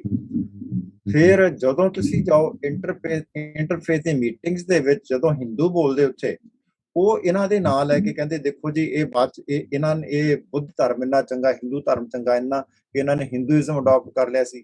ਜਦੋਂ ਬੋਧੀ ਬੋਲਦੇ, ਉਹ ਕਹਿੰਦੇ ਕਿ ਮਾਰਕ ਟਵੇਨ ਐਂਡ ਤੇ ਜਾ ਕੇ ਬੋਧੀ ਬਣ ਗਿਆ ਸੀ, ਟੀ.ਐਲ. ਵਾਸਵਾਨੀ ਬੋਧੀ ਬਣ ਗਿਆ ਸੀ। ਸੋ ਮੈਂ ਇਹ ਪੁਆਇੰਟ ਇੱਥੇ ਲਿਆਉਣਾ ਚਾਹੁੰਦਾ ਕਿ ਇਹ ਲੋਕ ਜਿਸਲੇ ਬਾਹਰੋਂ ਆ ਕੇ ਕਿਸੇ ਦੂਸਰੇ ਰਿਲੀਜਨ ਨੂੰ ਪੜ੍ਹਦੇ ਆ ਨਾ ਜੀ, ਉਨੀ ਦੇਰ ਦੇ ਵਾਸਤੇ ਇਹ ਪੂਰੇ ਡੈਡੀਕੇਟਡ ਹੁੰਦੇ ਆ, ਕਿਉਂਕਿ ਇਹਨਾਂ ਨੇ ਨੌਲੇਜ ਲੈਣੀ ਹੁੰਦੀ ਹੈ ਤੇ ਗਾਂ ਲਿਖਣਾ ਹੁੰਦਾ। Only time for the time being we have seen ਕਿ ਸਾਡੇ ਗੁਰਦੁਆਰਿਆਂ ਦੇ ਵਿੱਚ ਵੀ, ਮੇਰੇ ਆਪਣੇ ਗੁਰਦੁਆਰੇ ਦੀ ਐਗਜ਼ਾਮਪਲਸ ਹੈਗੀਆਂ ਕਿ 3 ਗੋਰੇ, 2 ਬੰਦੇ ਤੇ ਇੱਕ ਔਰਤ ਅੱਡ ਟਾਈਮ ਦੇ ਉੱਪਰ ਆਉਂਦੇ ਆ, ਕਿੰਨੀ ਦੇਰ ਤੱਕ ਉਹ ਸਿੱਖ ਧਰਮ ਨੂੰ ਗ੍ਰਹਿਣ ਕਰਦੇ ਆ, ਸਿੱਖਦੇ ਆ, ਉਸ ਤੋਂ ਬਾਅਦ ਉਹ ਚੇਂਜ ਹੋ ਜਾਂਦੇ, ਹਿੰਦੂ ਧਰਮ ਦੇ ਵਿੱਚ ਚਲੇ ਜਾਂਦੇ ਆ, ਵਾਲ ਕਟਾ ਦਿੰਦੇ, ਦਾੜੀ ਪੂਰੀ ਖੁੱਲੀ ਰੱਖ ਕੇ ਫਿਰ ਕਟਾ ਦਿੰਦੇ, ਫਿਰ ਉਹ ਹਿੰਦੂ ਬਣ ਜਾਂਦੇ ਆ। 3 ਬੰਦੇ ਇਹ ਮੇਰੇ ਇੱਥੇ ਦੇਖਦਿਆਂ ਹੋ ਗਏ ਇਹਨਾਂ 28 ਸਾਲਾਂ ਦੇ ਵਿੱਚ। ਇਸ ਤਰ੍ਹਾਂ ਕਰਕੇ ਮੈਂ ਕਹਿੰਦਾ ਕਿ ਇਹ ਲੋਕ ਜਿਹੜੇ ਬਾਹਰੋਂ ਜਿਸ ਵੇਲੇ ਆਉਂਦੇ, ਉਹਨਾਂ ਨੇ ਸਿੱਖਣਾ ਹੁੰਦਾ, ਉਹਨਾਂ ਨੇ ਤੁਹਾਡਾ ਧਰਮ ਨਹੀਂ ਅਡਾਪਟ ਕੀਤਾ ਹੁੰਦਾ, ਉਹਨਾਂ ਨੇ ਤੁਹਾਡੀ ਫਾਰਮ, ਜਿਹੜੀ ਫਿਜ਼ੀਕਲ ਫਾਰਮ ਹੈ, ਉਹਨੂੰ ਅਡਾਪਟ ਕਰਕੇ ਤੁਹਾਡੇ ਵਰਗੇ ਬਣ ਕੇ ਤੁਹਾਡੇ ਕੋਲੋਂ ਗਿਆਨ ਲੈਂਦੇ ਆ, ਲਿਖਦੇ ਆ, ਲੇਕਿਨ ਲਿਖਣੇ ਦੇ ਪਿੱਛੇ ਉਹਨਾਂ ਦੇ ਆਪਣੇ ਮਕਸਦ ਹੁੰਦੇ ਆ ਕੁਛ। ਇਸ ਕਰਕੇ ਇਹਨੂੰ 100% ਉਸ ਤਰੀਕੇ ਦੇ ਨਾਲ ਨਾ ਲਈਏ ਜਿਸ ਤਰ੍ਹਾਂ ਤੁਸੀਂ ਇਸ ਵੇਲੇ ਡਿਸਕਸ਼ਨ ਕਰ ਰਹੇ ਹੋ ਕਿ ਇਹਨਾਂ ਨੇ ਸਿੱਖ ਧਰਮ ਅਡਾਪਟ ਕਰ ਲਿਆ। ਲਓ ਤੁਸੀਂ ਮੈਨੂੰ ਇੱਕ ਗੱਲ ਇਹ ਚੀਜ਼ ਸੋਚ ਕੇ ਦੇਖੋ ਕਿ ਇੱਕ ਬੰਦਾ ਬਾਹਰ ਪੈਦਾ ਹੋਇਆ, ਸਾਰੀ ਉਮਰ ਕਿਸੇ ਹੋਰ ਧਰਮ ਨੂੰ ਉਹ ਫੋਲੋ ਕਰਦਾ, ਤੇ ਉਸ ਤੋਂ ਬਾਅਦ ਥੋੜਾ ਟਾਈਮ ਜਿਹੜਾ ਪੰਜਾਬ ਦੇ ਵਿੱਚ ਜਾਂਦਾ ਤੇ ਉੱਥੇ ਉਹ ਸਿੱਖ ਧਰਮ ਦੇ ਵੱਲੋਂ ਇੰਨਾ ਜ਼ਿਆਦਾ ਇੰਪ੍ਰੈਸ ਹੁੰਦਾ ਕਿ ਉਹ ਸਿੱਖ ਧਰਮ ਅਡਾਪਟ ਕਰ ਲੈਂਦਾ। ਹੁਣ ਜਾਂ ਤਾਂ ਤੁਸੀਂ ਦੱਸੋ ਕਿ ਉਹਦੀ ਐਂਡ ਦੇ ਉੱਪਰ ਜਾ ਕੇ ਕੋਈ ਪਿਕਚਰ, ਕੋਈ ਉਹਦਾ ਐਸਾ ਰਿਚੁਅਲ ਹੈ ਜਿਹੜਾ ਉਹਦੀ ਮੌਤ ਦੇ ਵੇਲੇ ਕੀ ਉਹ ਸਿੱਖ ਸੀਗਾ, ਉਹਦੀ ਸਿੱਖ ਫਾਰਮੇਸ਼ਨ ਸੀ ਉਸੇ ਤਰ੍ਹਾਂ ਦੀ। ਲੇਕਿਨ ਉਹਦੀ ਜਿਹੜੀ ਫੋਟੋ ਦੇਖ ਰਹੇ ਐਂਡ ਦੀ, ਉਹ ਤੇ ਉਹੀ ਉਸੇ ਤਰ੍ਹਾਂ, ਜਿਸ ਤਰ੍ਹਾਂ ਵਾਲ ਕੱਟੇ ਹੋਏ ਤਾਂ ਪੁੱਛਾਂ ਕੱਟ ਕੇ ਰੱਖੀਆਂ ਹੋਈਆਂ, ਵਾਲ ਵੀ ਕੱਟੇ ਹੋਏ, ਐਂਡ ਦੀ ਜਿਹੜੀ ਫੋਟੋ ਉਹਦੀ ਹੈਗੀ ਹੈ, ਸੋ ਹੁਣ ਵੀ ਇੰਟਰਨੈਟ ਤੇ ਹੈਗੀ ਹੈ। ਸੋ ਇਸ ਤਰ੍ਹਾਂ ਦੀਆਂ ਗੱਲਾਂ ਵੀ ਧਿਆਨ ਦੇ ਵਿੱਚ ਰੱਖਣੀਆਂ ਚਾਹੀਦੀਆਂ ਕਿ ਠੀਕ ਹੈ, ਸਾਨੂੰ ਰਿਸਪੈਕਟ ਪੂਰੀ ਅਸੀਂ ਦਿੰਦੇ ਹਾਂ ਜਿਹੜਾ ਥੋੜਾ ਬਹੁਤਾ ਵੀ ਜਿਸ ਕਿਸੇ ਨੇ ਕੰਮ ਕੀਤਾ, ਪਰ ਨਾਲੇ ਹੀ ਨਾਲ ਇਹ ਵੀ ਦੇਖੋ ਕਿ ਉਸ ਬੰਦੇ ਦਾ ਜਿਹੜਾ ਸਿੱਖ ਧਰਮ ਦੇ ਨਾਲ ਜਿਹੜਾ ਉਸ ਵੇਲੇ ਦੀ ਸਰਕਾਰ ਜਾਂ ਕਿਸੇ ਦੇ ਨਾਲ ਰਲ ਕੇ ਕੋਈ ਸਾਡਾ ਨੁਕਸਾਨ ਤੇ ਨਹੀਂ ਹੋਇਆ, ਉਹ ਵੀ ਚੀਜ਼ਾਂ ਦੇਖਣੀ ਬਣਦੀਆਂ ਨਾਲ। ਮੇਰਾ ਪੁਆਇੰਟ ਇਸ ਤਰ੍ਹਾਂ। Well, you have a point there. ਇਹ ਜਿਹੜਾ ਮੁਖਾਲਫ ਹੈ ਇਹਦੀ ਤਾਂ ਇੱਕ ਪਿਕਚਰ ਵੀ ਆਉਂਦੀ ਹੈਗੀ ਹੈ ਜਿੱਥੇ ਉਹਦੇ ਪੱਗ ਸਜਾਈ ਹੋਈ ਹੈ ਤੇ ਕਨਿੰਗਮ ਤਾਂ ਬਣੀ ਨਹੀਂ ਸੀ, ਕਨਿੰਗਮ ਸਿੱਖ ਨਹੀਂ ਬਣਿਆ ਸੀ, ਕਨਿੰਗਮ ਸਿੱਖ ਨਹੀਂ ਬਣਿਆ ਸੀ, ਪਰ ਮੈਕਾਲਿਫ ਤੇ ਬਣਿਆ ਸੀ। ਹਾਂਜੀ, ਅੱਛਾ। ਤੇ ਇੱਕ ਹੋਰ ਗੱਲ ਇਹ ਹੈ ਕਿ ਬਈ ਜਿਹੜੇ ਸਾਡੇ ਆਪਣੇ ਪੰਜਾਬੀ ਇਤਿਹਾਸਕਾਰ ਨੇ, ਜਿਹੜੇ ਸਿੱਖ ਇਤਿਹਾਸਕਾਰ ਨੇ, ਉਹ ਬੜੇ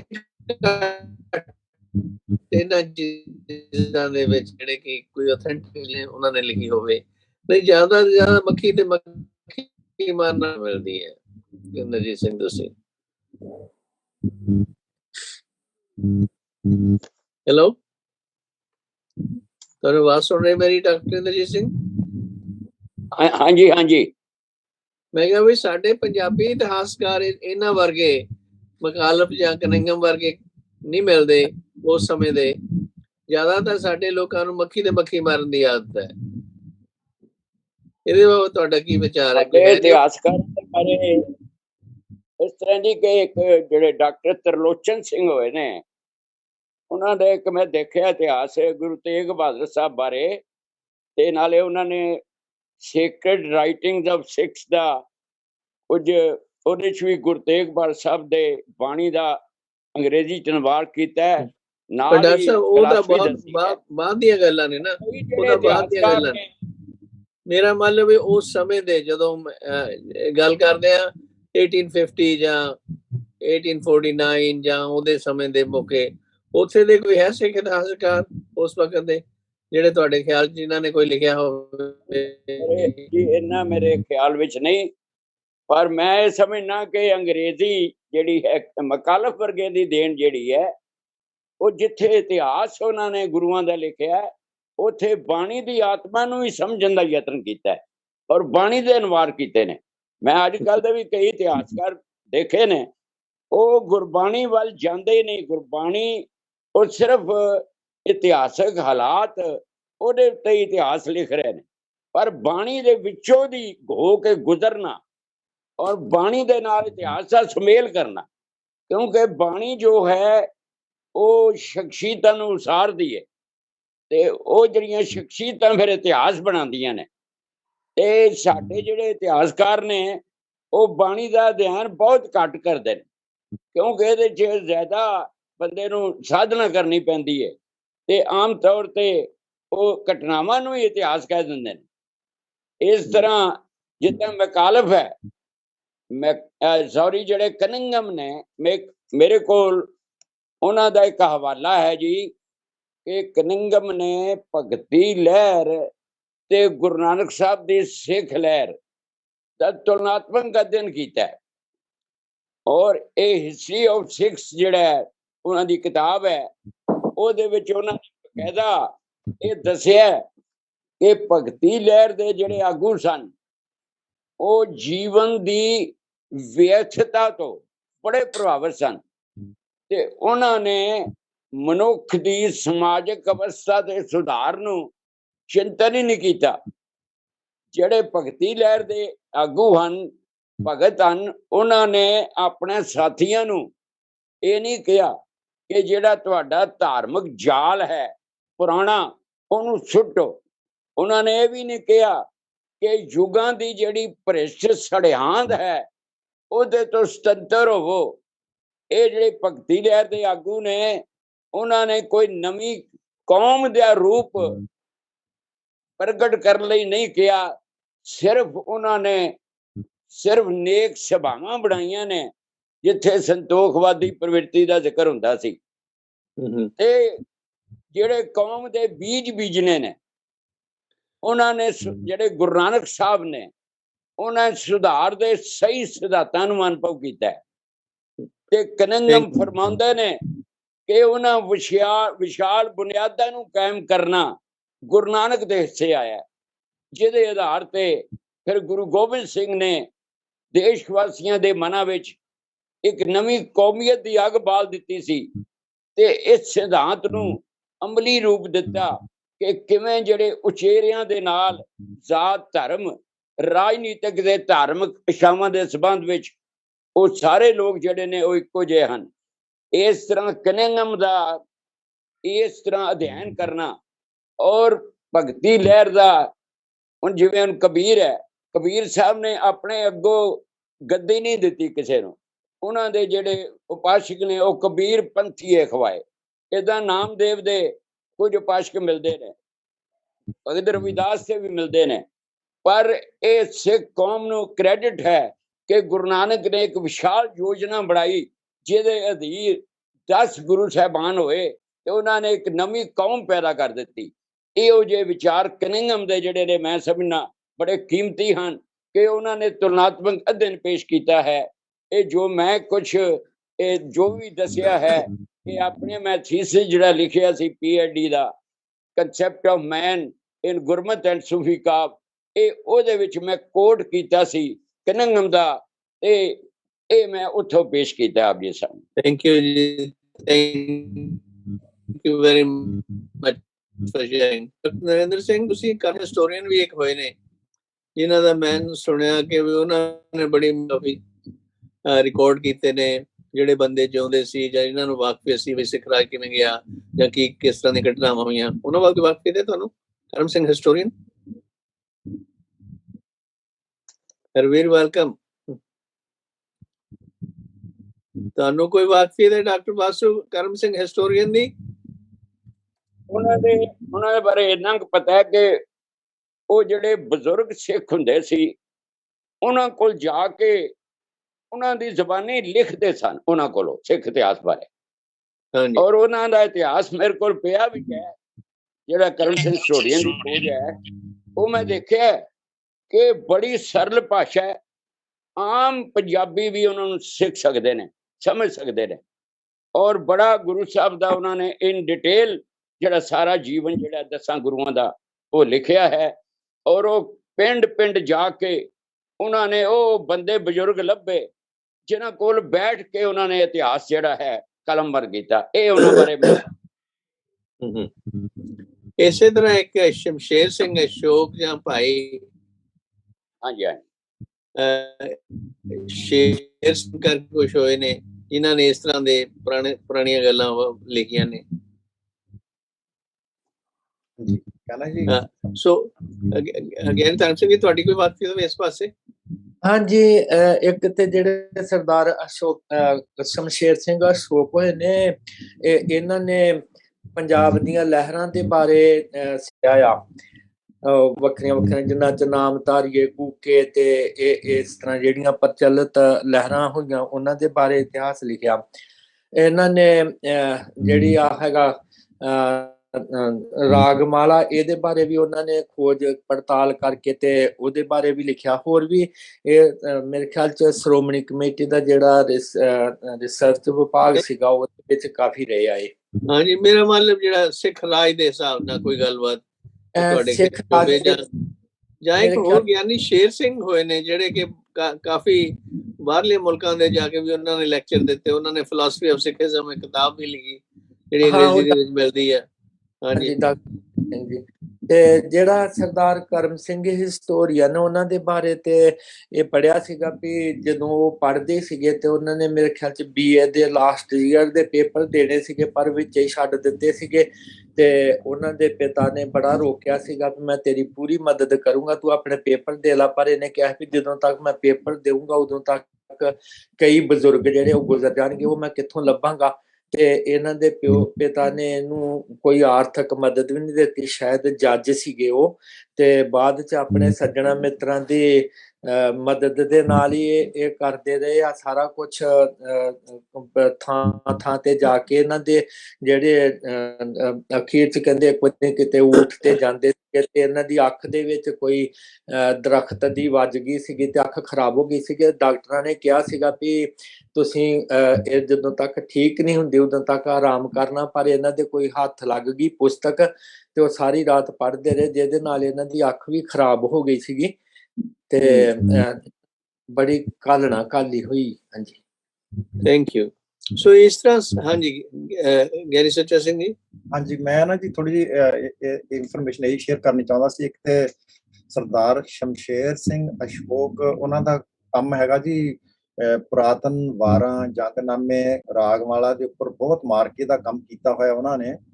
ਤੇ ਮੈਨੂੰ ਇਸ ਚੀਜ਼ ਦਾ ਜਾਣੀ ਆਪਣੇ ਆਪ ਤੇ ਫਖਰ ਮਹਿਸੂਸ ਹੁੰਦਾ ਕਿ ਸਾਨੂੰ ਜੀ ਦਰਸ਼ਨ ਕਰਨ ਦਾ ਮੌਕਾ ਮਿਲਿਆ ਉਹਨਾਂ ਦਾ। ਜਦੋਂ ਮੈਂ ਮਿਸ਼ਨਰੀ ਕਾਲਜ ਪੜ੍ਹਦਾ ਸੀ ਉਦੋਂ ਇੱਕ ਵਾਰੀ ਆਏ ਸੀ ਮਿਸ਼ਨਰੀ ਕਾਲਜ ਦੇ ਵਿੱਚ ਉੱਥੇ, ਤੇ ਉਹਨਾਂ ਨੇ ਥੋੜਾ ਜਿਹਾ ਬੋਲੇ ਵੀ ਸੀਗੇ। ਪ੍ਰਿੰਸੀਪਲ ਸਾਹਿਬ ਨੇ ਉਹਨਾਂ ਨੂੰ ਬੇਨਤੀ ਕੀਤੀ ਸੀ ਕਿ ਨਿਆਣਿਆਂ ਨੂੰ ਥੋੜਾ ਜਿਹਾ ਨਾ ਜੀ ਕੁਛ ਦੱਸੋ। ਹਾਂਜੀ, ਤੇ ਉਹਨਾਂ ਨੂੰ ਫਿਰ ਇੱਕ ਜਿਹੜਾ ਸਵਾਲ ਅਸੀਂ ਸਾਡੇ ਵਿੱਚੋਂ ਕਿਸੇ ਨੇ ਕੀਤਾ ਸੀਗਾ, ਮਤਲਬ ਮੁੰਡੇ ਨੇ, ਵੀ ਤੁਹਾਡਾ ਰਾਗਮਾਲਾ ਦੇ ਬਾਰੇ ਚ ਕੀ ਖਿਆਲ ਹੈ। ਤੇ ਉਹਨਾਂ ਨੇ ਸਪਸ਼ਟ ਕਿਹਾ ਸੀ, ਉਹ ਕਹਿੰਦਾ ਕਾਕਾ ਕਿ ਮੈਂ ਨਾ ਘੱਟੋ ਘੱਟ ਕਹਿੰਦੇ ਕਿ 40 ਪੁਰਾਤਨ ਬੀੜਾਂ ਦੇ ਦਰਸ਼ਨ ਐਸੀਆਂ ਦੇ ਕਰ ਚੁੱਕਾ ਜਿਨ੍ਹਾਂ ਦੇ ਵਿੱਚ ਰਾਗਮਾਲਾ ਨਾਂ ਦੀ ਕੋਈ ਚੀਜ਼ ਹੈ ਹੀ ਨਹੀਂ। ਹਾਂਜੀ, ਪੁਰਾਤਨ ਬੀੜਾਂ ਦੇ ਹੱਥ ਲਿਖਤਾਂ ਤੇ ਕਹਿੰਦੇ 40 ਬੀੜਾਂ, ਕਹਿੰਦੇ ਕਿਉਂਕਿ ਉਹਨਾਂ ਦੀ ਖੋਜ ਬਹੁਤ ਸੀ। ਤੇ ਆਈ ਥਿੰਕ ਉਹਨਾਂ ਦੀ 72 ਸਾਲ ਦੀ ਉਮਰ ਸੀ, ਕੁਛ ਇਸ ਤਰ੍ਹਾਂ ਕਹਿੰਦੇ ਹੁੰਦੇ ਸੀ ਕਿ 72 ਸਾਲ ਦੀ ਟੋਟਲ ਉਮਰ, ਲੇਕਿਨ 76 ਕਿਤਾਬਾਂ ਲਿਖੀਆਂ ਹੋਈਆਂ, ਕੋਈ ਇਸ ਤਰ੍ਹਾਂ ਦਾ ਉਹਨਾਂ ਦਾ ਨੰਬਰ ਹੈਗਾ। ਸੋ ਵਿਦਵਾਨ ਬੰਦੇ ਸੀਗੇ।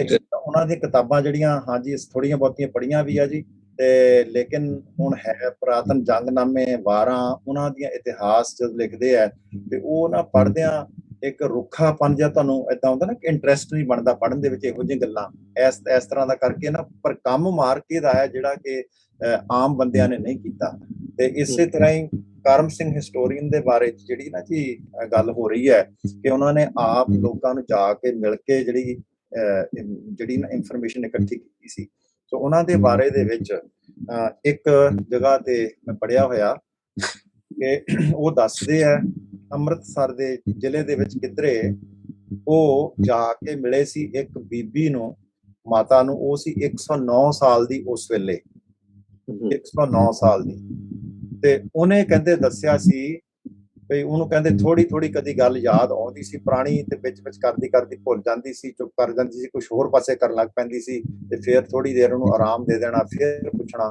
ਤੇ ਉਹਨਾਂ ਨੇ ਦੱਸਿਆ ਸੀ, ਕਹਿੰਦੇ ਕਿ ਉਹ ਜਨਾਨੀ ਦੱਸਦੀ ਹੈ ਕਿ ਮੇਰਾ ਬੰਦਾ ਮਹਾਰਾਜੇ ਰਣਜੀਤ ਸਿੰਘ ਦੇ ਦਰਬਾਰ ਦੇ ਵਿੱਚ ਉਹ ਕੰਮ ਕਰਦਾ ਸੀ, ਜਿਹੜਾ ਕਿ ਉਹਨੂੰ ਤੜਕੇ ਉੱਠ ਕੇ ਅਗਨੀ ਦੀ ਅੰਗੀਠੀ ਮੰਗਾ ਕੇ ਲੈ ਕੇ ਜਾਂਦਾ ਸੀ। ਤੇ ਜਦੋਂ ਉਠਾਲਦੇ ਸੀ, ਉਹਨੂੰ ਆਵਾਜ਼ ਮਾਰ ਕੇ ਉਠਾਲਿਆ ਜਾਂਦਾ ਸੀ 4 ਵਜੇ ਸਵੇਰੇ। ਤੇ ਸਭ ਤੋਂ ਪਹਿਲਾਂ ਜਦੋਂ ਉਹਨੇ ਅੱਖਾਂ ਖੋਲਣੀਆਂ ਤੇ ਉਹ ਅੰਗੀਠੀ ਦੇ ਵਿੱਚ ਅੱਗ ਦੇ ਦਰਸ਼ਨ ਕਰਾਏ ਜਾਂਦੇ ਸੀ। ਸੋ ਜਦੋਂ ਅਗਨੀ ਦੇ ਦਰਸ਼ਨ, ਉਹਨੇ ਉਸ ਜਨਾਨੀ ਨੇ ਇਹ ਲਿਖਿਆ। ਤੇ ਕਰਮ ਸਿੰਘ ਹਿਸਟੋਰੀਅਨ ਨੇ ਪਰਸਨਲ ਤੌਰ ਤੇ ਇਹ ਇੰਟਰਵਿਊ ਲੈ ਕੇ ਕਿਧਰੇ ਲਿਖਿਆ ਇਤਿਹਾਸ ਦੇ ਵਿੱਚ ਵੀ ਸਭ ਤੋਂ ਪਹਿਲਾ ਕੰਮ ਜਿਹੜਾ ਮਹਾਰਾਜਾ ਰਣਜੀਤ ਸਿੰਘ ਨੂੰ ਅਗਨੀ ਦੇ ਦਰਸ਼ਨ ਹੁੰਦੇ ਸੀ। ਉਸ ਤੋਂ ਬਾਅਦ ਉਸ ਨੂੰ ਉਠਾਲ ਕੇ ਤਵੇਲੇ ਦੇ ਵਿੱਚ ਲਿਜਾਇਆ ਜਾਂਦਾ ਸੀ ਤੇ ਉੱਥੇ ਉਹਨੂੰ 100 ਗਾਈਆਂ ਦੇ ਖੁਰਾਂ ਦੇ ਦਰਸ਼ਨ ਕਰਾਏ ਜਾਂਦੇ ਸੀ।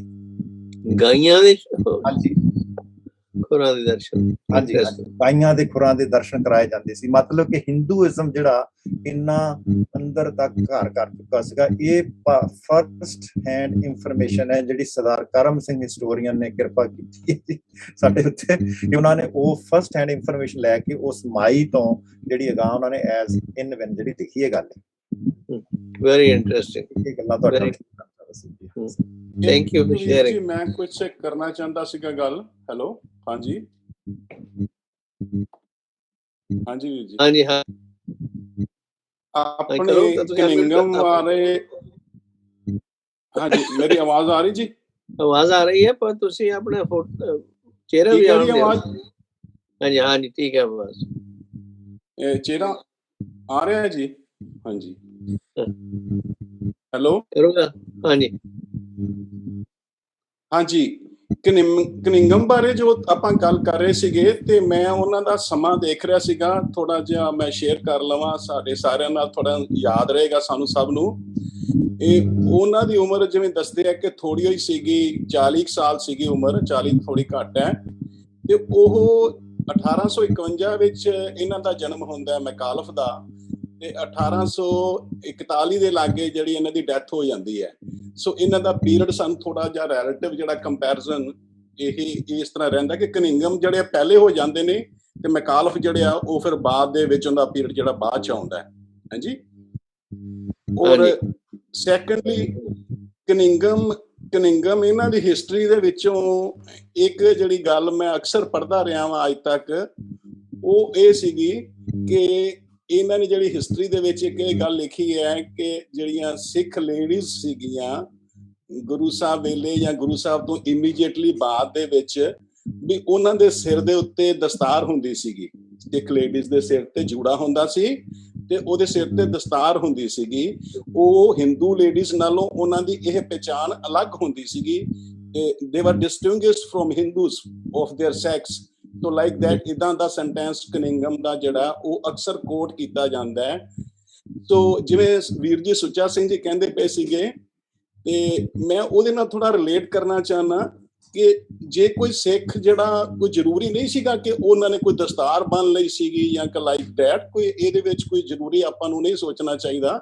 ਜਦੋਂ ਉਹ ਇਨਫਲੂਐਂਸ ਹੋ ਗਏ, ਬਾਣੀ ਨਾਲ ਜੁੜ ਗਏ, ਹੈ ਨਾ, ਲਾਈਕ ਦੈਟ, ਇਸ ਨੂੰ ਬੜਾ ਸੈਟਿਸਫੈਕਟਰੀ ਜਿਹੜੀ ਚੀਜ਼ ਆਪਣੇ ਆਪ 'ਚ ਹੈਗੀ ਹੈ। ਤੇ ਇਹ ਤੇ ਗੁਰੂ ਸਾਹਿਬ ਦੀ ਸਮਝੋ ਕੋਈ ਕਲਾ ਹੀ ਹੈਗੀ ਹੈ ਕਿ ਇਹੋ ਜਿਹੇ ਜਿਹੜੇ ਬ੍ਰਿਟਿਸ਼ ਜਿਹੜੇ ਸੀਗੇ, ਜਿਹੜੇ ਆਪਣੇ ਹਿਸਟੋਰੀਅਨ, ਉਹਨਾਂ ਕੋਲੋਂ ਉਹਨਾਂ ਨੇ ਗੱਲਾਂ ਲਿਖਵਾਈਆਂ ਨੇ ਤੇ ਇਹ ਸਾਰਾ ਕੁਝ ਹੋਇਆ। ਅਦਰਵਾਈਜ਼ ਜਦੋਂ ਸਿੱਖ ਹਿਸਟੋਰੀਅਨ ਜੀ ਇਹੋ ਜਿਹੀਆਂ ਗੱਲਾਂ ਲਿਖਦਾ ਹੈ ਕਿ ਜਿਹੜਾ ਉਸ ਨੂੰ ਬਾਇਸਡ ਸਮਝ ਲੈਂਦੇ ਆ ਔਰ ਉਹਦੇ ਤੇ ਉਹਨਾਂ ਵਿਸ਼ਵਾਸ ਨਹੀਂ ਕਰਦੇ। ਦਿਸ ਇਜ਼ ਗੁੱਡ ਕਿ ਜਿਹੜੇ ਗੋਰਿਆਂ ਨੇ ਇਹ ਗੱਲਾਂ ਜਾਂ ਉਹਨਾਂ ਨੇ ਲਿਖੀਆਂ, ਤੇ ਸਾਡੇ ਵਾਸਤੇ ਨਾ ਇਹ ਥੋੜੀ ਜਿਹੜੀ ਅੱਛੀ ਜਿਹੜੀ ਇਨਫੋਰਮੇਸ਼ਨ ਜਿਹੜੀ ਹੈਗੀ ਆ ਹੋ ਜਾਂਦੀ ਹੈ। ਕੋਈ ਅਸੀਂ ਇਹ ਸੋਚਦੇ ਹਾਂ ਕਿ ਇਹਦੇ 'ਚ ਕੋਈ ਬਾਇਸਨੈਸ ਨਹੀਂ ਹੋਏਗੀ। ਸੋ ਦਿਸ ਇਜ਼ ਗੁੱਡ। ਜੇ ਉਹ ਸਿੱਖ ਨਹੀਂ ਵੀ ਸੀਗਾ ਤਾਂ ਨੋ ਪ੍ਰੋਬਲਮ, ਵਧੀਆ ਗੱਲ ਹੈਗੀ ਹੈ ਕਿ ਉਹ ਸਾਨੂੰ ਜਿਹੜੀ ਹੈਗੀ ਆ ਹਿਸਟਰੀ ਤਾਂ ਸਹੀ ਮਿਲੀ ਨਾ, ਸਾਨੂੰ ਹਿਸਟਰੀ ਜਿਹੜੀ ਆ ਪ੍ਰੋਪਰ ਮਿਲਣੀ ਇਹ ਬਹੁਤ ਜ਼ਰੂਰੀ ਸੀਗੀ, ਔਰ ਇਹ ਉਹਨਾਂ ਦੀ ਕੰਟਰੀਬਿਊਸ਼ਨ ਅਸੀਂ ਕਦੇ ਨਹੀਂ ਭੁੱਲ ਸਕਦੇ। ਥੈਂਕ ਯੂ ਜੀ, thank you for sharing Pawan Singh. Pawan Singh is a Hubert Humphrey fellow in Georgetown University, Washington DC ਦੇ ਵਿੱਚ। he is from Lahore, Pakistan। ਹਾਂਜੀ ਡਾਕਟਰ ਇੰਦਰਜੀਤ ਸਿੰਘ ਜੀ, ਤੁਸੀਂ ਇਹਨਾਂ ਦੇ ਜਿਹੜਾ ਇਤਿਹਾਸ ਦੇ ਸੰਬੰਧ ਵਿੱਚ ਇਤਿਹਾਸ ਲਿਖਣ ਵਿੱਚ ਭਾਈ ਸੰਤੋਖ ਸਿੰਘ ਜੀ ਦਾ ਵੀ ਬੜਾ ਹੱਥ ਹੈ, ਜਿਨ੍ਹਾਂ ਨੇ ਸੂਰਜ ਪ੍ਰਕਾਸ਼ ਲਿਖਿਆ। ਇਹਨਾਂ ਦਾ ਸਮਾਂ ਜਿਹੜਾ ਮੇਰੇ ਖਿਆਲ ਗੁਰੂ ਗੋਬਿੰਦ ਸਿੰਘ ਤੋਂ ਕਾਫੀ ਦੇਰ ਬਾਅਦ ਦਾ ਹੈ। ਤੋਂ ਭਾਈ ਸੰਤੋਖ ਜਿਹੜੀ ਮੁੱਖ ਦੇਣ ਹੈ, ਉਹਨਾਂ ਨੇ ਸਾਰੇ ਗੁਰੂਆਂ ਦਾ ਇਤਿਹਾਸ ਕਵਿਤਾ ਵਿੱਚ ਔਰ ਬ੍ਰਿਜੀ ਭਾਸ਼ਾ 'ਚ ਲਿਖਿਆ, ਔਰ ਉਹਨਾਂ ਤੋਂ ਕਾਫੀ ਇਤਿਹਾਸ ਬਾਅਦ 'ਚ ਲਿਖੇ ਗਏ ਨੇ। ਉਹਨਾਂ ਦੀਆਂ ਰਚਨਾਵਾਂ 'ਚੋਂ ਲੈ ਕੇ ਤੇ ਅੱਗੋਂ ਇਤਿਹਾਸ ਲਿਖੇ ਜਾਂਦੇ ਰਹੇ ਨੇ। ਵਿਸ਼ੇਸ਼ ਤੌਰ ਤੇ ਕਿਉਂਕਿ ਉਹ ਕਵੀ ਸਨ, ਤੇ ਕਵੀ ਦੇ ਵਿੱਚ ਕਲਪਨਾ ਜਿਹੜੀ ਹੈ ਉਹ ਵੀ ਜ਼ਿਆਦਾ ਕੰਮ ਕਰਦੀ ਹੈ, ਔਰ ਉਹ ਵਿਆਖਿਆ ਜਿਹੜੀ ਕਰਦੇ ਨੇ, ਉਹ ਵਿਆਖਿਆ ਸਹਿਤ ਜਿੰਨੀਆਂ ਸਾਖੀਆਂ ਹਨ ਉਹਨਾਂ ਨੂੰ ਉਹਨਾਂ ਨੇ ਬ੍ਰਿਜੀ ਭਾਸ਼ਾ 'ਚ ਲਿਖਿਆ, ਔਰ ਖਾਸ ਤੌਰ ਤੇ ਕਵਿਤਾ ਵਿੱਚ। ਔਰ ਉਹ ਚਾਰ ਰਾਈਟਰ ਉਹਨਾਂ ਨੇ ਬਿਠਾਏ ਹੁੰਦੇ ਸੀ ਅਲੱਗ-ਅਲੱਗ ਕਮਰਿਆਂ ਵਿੱਚ, ਤੇ ਇੱਕ ਰਾਈਟਰ ਨੂੰ ਕਹਿੰਦੇ ਸੀ ਚੱਲ ਬਈ ਤੂੰ ਲਿਖ ਹੁਣ, ਤੇ ਉਹਦੇ ਵੱਲ ਮੂੰਹ ਕਰਕੇ ਵਿਚਾਲੇ ਜਿਹੜਾ ਦਰਵਾਜ਼ਾ ਸੀ ਵਿਚਾਲੇ ਖਲੋ ਜਾਂਦੇ ਸਨ, ਔਰ ਉਹਦੇ ਵੱਲ ਮੂੰਹ ਕਰਕੇ ਤੇ ਨਾਲ ਹੱਥ ਵਿੱਚ ਕੋਈ ਚਿਪਟੀਆਂ ਲਈਆਂ ਹੁੰਦੀਆਂ ਸਨ, ਸੰਗੀਤ ਦੇ ਨਾਲੇ ਹੱਥਾਂ 'ਚ ਵਜਾਈ ਜਾਣਾ ਤੇ ਨਾਲੇ ਉਹ ਲਿਖਾ ਲੈਣਾ। ਇੱਕ ਕਮਰੇ 'ਚ ਰਾਈਟਰ ਬੈਠਾ, ਦੂਜੇ ਕਮਰੇ 'ਚ ਫਿਰ ਚਲੇ ਜਾਣਾ, ਚੱਲ ਬਈ ਤੂੰ ਲਿਖ ਹੁਣ। ਇਸ ਤਰ੍ਹਾਂ ਉਹਨਾਂ ਦਾ ਕਮਰਾ ਜਿਹੜਾ ਜਿੱਥੇ ਬੈਠ ਕੇ ਉਹ ਕੰਮ ਕੀਤਾ, ਉਹ ਵੀ ਮੈਂ ਕਮਰਾ ਦੇਖਿਆ। ਉੱਥੇ ਮੈਨੂੰ ਕਥਾ ਕਰਨ ਦਾ ਵੀ ਮੌਕਾ ਮਿਲਿਆ। ਇੱਥੇ ਝਬਾਲ ਦੇ ਨੇੜੇ ਪਿੰਡ ਹੈ ਉਹਨਾਂ ਦਾ। ਤੋ ਇਸ ਤਰ੍ਹਾਂ ਭਾਈ ਸੰਤੋਖ ਸਿੰਘ ਜੀ ਦੀ ਆਪਣੀ ਇੱਕ ਦੇਣ ਹੈ ਕਿ ਉਹਨਾਂ ਨੇ ਕਿਸ ਤਰ੍ਹਾਂ ਗੁਰੂ ਪ੍ਰਤੀ ਸ਼ਰਧਾ ਤੇ ਉਹਨਾਂ ਕਰਮਵਾਰ ਉਹਨਾਂ ਦੀ ਰਚਨਾਵਾਂ ਜਿਹੜੀਆਂ ਨੇ ਉਹਨਾਂ ਦੀ ਘਟਨਾਵਾਂ ਦਾ ਬਿਆਨ ਕੀਤਾ ਹੈ। ਇਹ ਠੀਕ ਹੈ ਕਿ ਕਈ ਵਾਰ ਕਈ ਚੀਜ਼ਾਂ ਤੇ ਬੜੀ ਵੱਡੀ ਕੰਟਰੋਵਰਸੀ ਵੀ ਹੈ, ਪਰ ਉਹ ਭਾਈ ਵੀਰ ਸਿੰਘ ਜੀ ਨੇ ਉਹਦਾ ਨਾਲ ਅਧਿਐਨ ਕਰਕੇ ਕਈ ਫੁੱਟ ਨੋਟਾਂ ਵਿੱਚ ਉਹਨਾਂ ਦਾ ਜ਼ਿਕਰ ਕੀਤਾ ਹੈ। ਪਰ ਜੇ ਦੇਖੀਏ ਤਾਂ ਉਹਨਾਂ ਦੀ ਜਿਸ ਤਰ੍ਹਾਂ ਕਿ ਗੁਰੂ ਗੋਬਿੰਦ ਸਿੰਘ ਜੀ ਬਾਰੇ ਕਹਿੰਦੇ ਨੇ ਕਿ ਜੇ ਗੁਰੂ ਗੋਬਿੰਦ ਸਿੰਘ ਨਾ ਹੁੰਦੇ ਤਾਂ ਸਾਰੇ ਹਿੰਦੁਸਤਾਨ ਵਿੱਚ ਇੱਕ ਮੁਸਲਮਾਨ ਛਾ ਜਾਣੇ ਸਨ, ਇਸਲਾਮ ਆ ਜਾਣਾ ਸੀ ਔਰ ਕਥਾ ਜਿਹੜੀ ਹੈ ਬੰਦ ਹੋ ਜਾਣੀ ਸੀ। ਉਹਨਾਂ ਦਾ ਇੱਕ ਪਹਿਰਾ ਹੈ ਕਿ ਛਾਏ ਜਾਤੀ ਏਕਤਾ ਬਿਲਾਏ ਜਾਤੀ अनेकता बिलाए जाती होती कुचीलता किताबन कुरान की पाप ही परपक जाते धर्म तसक जाते बन गर्ग जाते सहद विधान की गुरु गोबिंद सिंह पावन परम सूर मूर्त ना होती जो कि किरपा निधान की। उन्हें वो किरपा निधान सन जिन्हां दे करके ये सारा जड़ा हिंदू कल्चर है जो कथा है ये सारा जड़ी प्रोग्राम बच सकिया। तो इस तरह भाई संतोख जी का भी अपना इतिहासकारी विच एक स्थान है। Thank you. इतिहासकार बड़े होए ने इस तरह दे, पर अनफॉर्चुनेटली उन्हां दा जिहड़ी ट्विस्ट है ना हिंदूइज्म दी विच बहुत ज्यादा वाड़ दिंदे ने ते जिहड़े प्योरिटी है ना जिहड़े सिख तो गुरु ग्रंथ साहब दे विचों ही लैके उन्हां चीज़ां नूं एक्सप्लेन करना गल हो रहा है। जिहड़े जिवें हुण निर्मले ने जां होर इहो ਜਿਹੇ ਬੰਦੇ ਨੇ ਲੈ ਕੇ ਮਸਾਲਾ ਵੇਦਾਂ ਲਿਖਿਆ ਜਾਂ ਪੁਰਾਣਾ ਦੇ ਆਏ ਉਹਨਾਂ ਦੇ ਹਿਸਾਬ ਨਾਲ ਐਕਸਪਲੇਨ ਕਰਨ ਦੀ ਕੋਸ਼ਿਸ਼ ਗੁਰੂ ਗ੍ਰੰਥ ਸਾਹਿਬ ਨੂੰ ਇਸ ਵੱਡੇ ਮਿਸਰੇ ਲਈ। ਹਾਂਜੀ ਡਾਕਟਰ ਸਾਹਿਬ ਮੈਂ ਜਿਹੜਾ ਮੈਂ ਦਾ ਸ਼ਬਦ ਜਿਹੜਾ ਮੈਂ ਇਸਤੇਮਾਲ ਨਹੀਂ ਕਰਨਾ ਚਾਹੁੰਦਾ, ਪਰ ਮੈਂ ਜੋ ਕੁਝ ਕੀਤਾ ਉਹ ਗੁਰਬਾਣੀ ਦੇ ਵਿੱਚੋਂ ਦੀ ਹੋ ਕੇ ਕੀਤਾ। ਤੁਹਾਨੂੰ ਗੁਰੂ ਤੇਗ ਬਹਾਦਰ ਦੀ ਕਿਤਾਬ ਮਿਲੀ ਹੈ, ਤੁਸੀਂ ਉਹਦੇ ਚੋਂ ਵੇਖੋ ਕਿ ਕਿਤਨੇ ਗੁਰੂ ਗ੍ਰੰਥ ਸਾਹਿਬ ਦੇ ਰੈਫਰੈਂਸ ਹਨ। ਇੱਕ ਸਫੇ ਤੇ 5-5 6-6 ਰੈਫਰੈਂਸ ਹਨ। ਔਰ ਜਿੰਨੇ ਵੀ ਮੈਂ ਕਿਤਾਬਾਂ ਲਿਖੀਆਂ ਨੇ ਆ ਜਿਹੜੀ ਹੁਣ ਕਿਤਾਬ ਤੁਸੀਂ ਛਪਵਾਉਣ ਦਾ ਉਦਮ ਕਰ ਰਹੇ ਹੋ ਉਹਦੇ ਇੱਕ ਲੇਖ ਵਿੱਚ 100 ਰੈਫਰੈਂਸ ਹੈ। ਘੱਟੋ ਘੱਟ 50 ਗੁਰਬਾਣੀ ਦੇ ਹੋਣੇ ਨੇ, ਬਾਕੀ ਇੰਗਲਿਸ਼। ਸਾਰਾ ਜ਼ੋਰ ਜਿਹੜਾ ਹੈ ਉਹ ਗੁਰਬਾਣੀ ਦੇ ਵਿੱਚੋਂ ਦੀ ਹੋ ਕੇ ਲੱਗਾ। I think that's wonderful। ਚਾਹੀਦਾ ਵੀ ਸਾਨੂੰ ਇਹ ਆ ਸਾਡੇ ਕੋਲ ਆਪਣੇ ਜਿਹੜੇ ਸੋਰਸਸ ਨੇ ਉਹਨਾਂ ਨੂੰ ਅਸੀਂ ਵਰਤੀਏ, ਨਾ ਕਿ ਸਾਨੂੰ ਇਹਨਾਂ ਦੀ ਲੋੜ ਨਹੀਂ ਹੈ ਕਿ ਵੀ ਇਹਨਾਂ ਸਹਾਰਾ ਮੰਗੀਏ ਵੇਦਾਂ ਦਾ ਜਾਂ ਪੁਰਾਣਾ ਦਾ ਜਾਂ ਹੋਰਨਾਂ ਦਾ। ਇਹ ਜਿਹੜੀ ਹੈ ਇਹਦਾ ਆਪਣੇ ਆਪ ਨਾਲ ਘਟੀਆ ਬਣ ਦਿਖਾਉਣ ਵਾਲੀ ਗੱਲ ਹੈ। ਕੀ ਖਿਆਲ ਹੈ ਗਿਆਨੀ ਸੁੱਚਾ ਸਿੰਘ ਜੀ ਤੁਹਾਡਾ ਇਸ ਬਾਬਤ? ਦੇਖੋ ਜੀ, ਠੀਕ ਗੱਲ ਬਿਲਕੁਲ ਤੁਹਾਡੀ ਠੀਕ ਹੈ। ਜਿਹੜਾ ਪੁਰਾਤਨ ਇਤਿਹਾਸ ਦਾ ਜਿਹੜਾ ਸਾਡਾ ਸੋਰਸ ਹੈਗਾ, the biggest source and only one source, ਉਹ ਹੈਗਾ ਜੀ ਕਵੀ ਸੰਤੋਖ ਸਿੰਘ ਦਾ ਲਿਖਿਆ ਹੋਇਆ ਸੂਰਜ ਪ੍ਰਕਾਸ਼ ਗ੍ਰੰਥ। ਹੁਣ ਉਹਦੇ ਬੇਸ ਦੇ ਉੱਪਰ ਹੀ ਜਿੰਨੇ ਵੀ ਗਾਂ ਨਵੇਂ ਇਤਿਹਾਸਕਾਰਾਂ ਨੇ ਜਿਹੜੇ ਲਿਖੇ ਆ ਨਾ, ਜਿਹੜੇ ਥੋੜੇ ਜਿਹੜੇ ਖੋਜੀ ਇਤਿਹਾਸਕਾਰ ਕਰਮ ਸਿੰਘ ਹਿਸਟੋਰੀਅਨ ਵਰਗੇ ਉਹੋ ਜਿਹੇ ਵੀ ਹੋਏ ਹੈ, ਉਹ ਅੱਡ ਚੀਜ਼ ਹੈ। ਜਿਹੜਾ ਗੁਰੂ ਇਤਿਹਾਸ ਹੈ ਉਹ ਸਿਰਫ ਸਾਨੂੰ ਕਵੀ ਸੰਤੋਖ ਸਿੰਘ ਦਾ ਮਿਲਦਾ। ਅਨਫੋਰਚੂਨੇਟਲੀ ਬਾਕੀ ਦੇ ਜਿਹੜਾ ਮੈਂ ਇਹ ਨਹੀਂ ਮੰਨਦਾ ਕਿ ਕੇਵਲ ਉਹਨੇ ਹੀ ਲਿਖਿਆ ਹੋਣਾ, ਕਈ ਹੋਰਾਂ ਨੇ ਵੀ ਲਿਖਿਆ ਹੋਣਾ, ਲੇਕਿਨ ਉਸ ਇਤਿਹਾਸ ਨੂੰ ਖੁਰਦ-ਬੁਰਦ ਕਰ ਦਿੱਤਾ ਗਿਆ ਆ, ਕਿਧਰੇ ਨਾ ਕਿਧਰੇ ਇਤਿਹਾਸ ਦੇ ਵਿੱਚ ਗਰਕ ਕਰ ਦਿੱਤਾ ਗਿਆ। ਕਵੀ ਸੰਤੋਖ ਸਿੰਘ ਦੇ ਨੂੰ ਪ੍ਰਮੋਟ ਕੀਤਾ ਗਿਆ। ਕਵੀ ਸੰਤੋਖ ਸਿੰਘ ਦਾ ਜੇ ਤੁਸੀਂ ਟੋਟੈਲਿਟੀ ਦੇ ਵਿੱਚ ਪੜ੍ਹ ਕੇ ਦੇਖੋ ਤਾਂ ਉਹ ਬਹੁਤ ਜ਼ਿਆਦਾ ਉਹਦੇ ਵਿੱਚ ਊਣਤਾਈਆਂ, ਕੱਲੀਆਂ ਊਣਤਾਈਆਂ ਨਹੀਂ, ਮਤਲਬ ਪਤਾ ਨਹੀਂ ਉਹਦੇ ਵਾਸਤੇ ਤੁਸੀਂ ਕਿਹੜਾ ਸ਼ਬਦ ਵਰਤ ਸਕਦੇ ਹੋ। ਗੁਰੂ ਗੋਬਿੰਦ ਸਿੰਘ ਜੀ ਦੇ ਬਾਰੇ ਚ ਸਿੱਧੇ ਤੌਰ ਤੇ ਉਹਦੇ ਵਿੱਚ ਲਿਖਿਆ ਹੋਇਆ ਕਿ ਨਸ਼ਾ ਖਾਂਦੇ ਸੀਗੇ ਤੇ ਨਸ਼ੇ ਦੀ ਤੋੜ ਲੱਗੀ ਹੋਈ ਸੀ ਬਹੁਤ ਜ਼ਿਆਦਾ। ਨਸ਼ੇ ਦੀ ਤੋੜ ਨੂੰ ਪੂਰੀਆਂ ਕਰਨ ਦੇ ਵਾਸਤੇ ਇੱਕ ਸਿੱਖ ਨੂੰ ਕਹਿੰਦੇ ਆ ਕਿ ਤੂੰ ਵੀ ਕਿਧਰੋਂ ਨਸ਼ੇ ਦਾ ਬੰਦੋਬਸਤ ਕਰ ਮੇਰੇ ਵਾਸਤੇ, ਠੀਕ ਹੈ ਜੀ। ਤੇ ਫਿਰ ਕਹਿੰਦੇ ਉਹ ਚਲਾ ਗਿਆ। 3 ਸਿੱਖ ਉਹਨਾਂ ਦੇ ਕੋਲ ਬੈਠੇ ਰਹੇ। ਉਹਨਾਂ ਦੇ ਵਿੱਚ ਇੱਕ ਮਾਨ ਸਿੰਘ, ਭਾਈ ਦਇਆ ਸਿੰਘ ਤੇ ਇੱਕ ਧਰਮ ਸਿੰਘ ਜਿਹੜੇ 5 ਪਿਆਰਿਆਂ ਦੇ ਵਿੱਚੋਂ ਹੋਏ ਆ, ਤੇ ਭਾਈ ਮਾਨ ਸਿੰਘ ਜਿਹੜਾ ਬਾਹਰੋਂ ਸੀ। ਔਰ ਉਸ ਮਾਨ ਸਿੰਘ ਨੂੰ ਕਹਿੰਦੇ ਕਿ ਤੇਰੇ ਕੋਲ ਹੈ ਨਹੀਂ ਕੋਈ ਥੋੜੀ ਬਹੁਤੀ ਬਚੀ ਹੋਈ ਨਸ਼ਾ ਹੈ ਨਹੀਂ? ਕਹਿੰਦੇ ਉਹਦੇ ਕੋਲ ਥੋੜਾ ਜਿਹਾ ਸੀ ਤੇ ਉਹਨੇ ਉਹ ਦਿੱਤਾ। ਗੁਰੂ ਮਹਾਰਾਜ ਜੀ ਨੇ ਛਕਿਆ ਤੇ ਗੁਰੂ ਮਹਾਰਾਜ ਨੇ ਕਿਹਾ, ਉਹਨੂੰ ਮਿਹਰ ਕੀਤੀ, ਉਹਦੇ ਤੇ ਬਖਸ਼ਿਸ਼ ਕੀਤੀ। ਕਹਿੰਦੇ ਇਹ ਸੂਰਜ ਪ੍ਰਕਾਸ਼ ਗ੍ਰੰਥ ਕਹਿੰਦਾ ਕਿ ਉਹਦੇ ਤੇ ਬਖਸ਼ਿਸ਼ ਕੀਤੀ ਕਹਿੰਦੇ ਕਿ ਤੂੰ ਬਈ ਮੇਰੀ ਜਿਹੜੀ ਨਾ ਤੋਟ ਨੂੰ ਪੂਰਾ ਕੀਤਾ ਕਿ ਹੁਣ ਤੇਰੇ ਨਾਂ ਤੋਂ ਅਗਾਂਹ ਪਰੰਪਰਾ ਇੱਕ ਚੱਲੇਗੀ, ਤੇਰੇ ਨਾਂ ਤੋਂ ਇੱਕ ਸੰਪਰਦਾ ਚੱਲੇਗੀ। ਉਹਦੇ ਨਾਂ ਤੋਂ ਕਹਿੰਦੇ ਨਿਹੰਗ ਪਰੰਪਰਾ ਚੱਲੀ ਸੀ, ਸੰਪਰਦਾ ਚੱਲੀ ਹੈ। ਇਹ ਸੰਤੋਖ ਸਿੰਘ ਕਵੀ ਦਾ ਲਿਖਿਆ ਹੋਇਆ ਲਿਖਤ ਹੈਗੀ ਹੈ ਕਿ ਨਿਹੰਗ ਪਰੰਪਰਾ ਉੱਥੋਂ ਚੱਲੀ ਹੈ। ਉਸ ਤੋਂ ਬਾਅਦ ਸਾਨੂੰ ਪਤਾ ਹੀ ਆ ਕਿ ਜਿਹੜਾ ਮਿਸਲਾਂ ਦੇ ਵਿੱਚ ਚੱਲੀ ਹੈ, ਸ਼ਹੀਦੀ ਮਿਸਲ ਦੇ ਵਿੱਚੋਂ ਜਿਹੜੀ ਸ਼ਹੀਦ ਮਿਸਲ ਸੀ ਉਹਨਾਂ ਦੇ ਵਿੱਚੋਂ ਨਿਕਲ ਕੇ ਇਹ ਜਿਹੜੀ ਚੱਲੀ ਹੈ, ਪਹਿਲਾਂ ਕੋਈ ਹੈ ਨਹੀਂ ਸੀ। ਤੇ ਜਿਹੜਾ ਗੁਰੂ ਗੋਬਿੰਦ ਸਿੰਘ ਨਾਲ ਜਿਹੜਾ ਇਹਦਾ ਰਿਲੇਸ਼ਨ ਬਣਾਉਂਦਾ ਆ ਕਵੀ ਸੰਤੋਖ ਸਿੰਘ, ਉਹ ਇਸ ਮਾਨ ਸਿੰਘ ਤੋਂ ਬਣਾਉਂਦਾ ਤੇ ਉਹ ਤੋਂ ਬਾਅਦ ਉਹ ਚੱਲੀ ਹੈ। ਤੇ ਹੁਣ ਜੇਕਰ ਨਿਹੰਗ ਸ਼ਬਦ ਜਿਹੜਾ ਇਹਦਾ ਮਤਲਬ ਜੇ ਦੇਖ ਲਓ ਤੁਸੀਂ ਤੇ ਸ੍ਰੀ ਗੁਰੂ ਗ੍ਰੰਥ ਸਾਹਿਬ ਦੇ ਵਿੱਚ ਦੇਖ ਲਓ, ਸਿਰਫ ਇੱਕੋ ਹੀ ਜਗ੍ਹਾ ਤੇ ਆਉਂਦਾ ਹੈ, ਇੱਕੋ ਹੀ ਜਗ੍ਹਾ ਤੇ।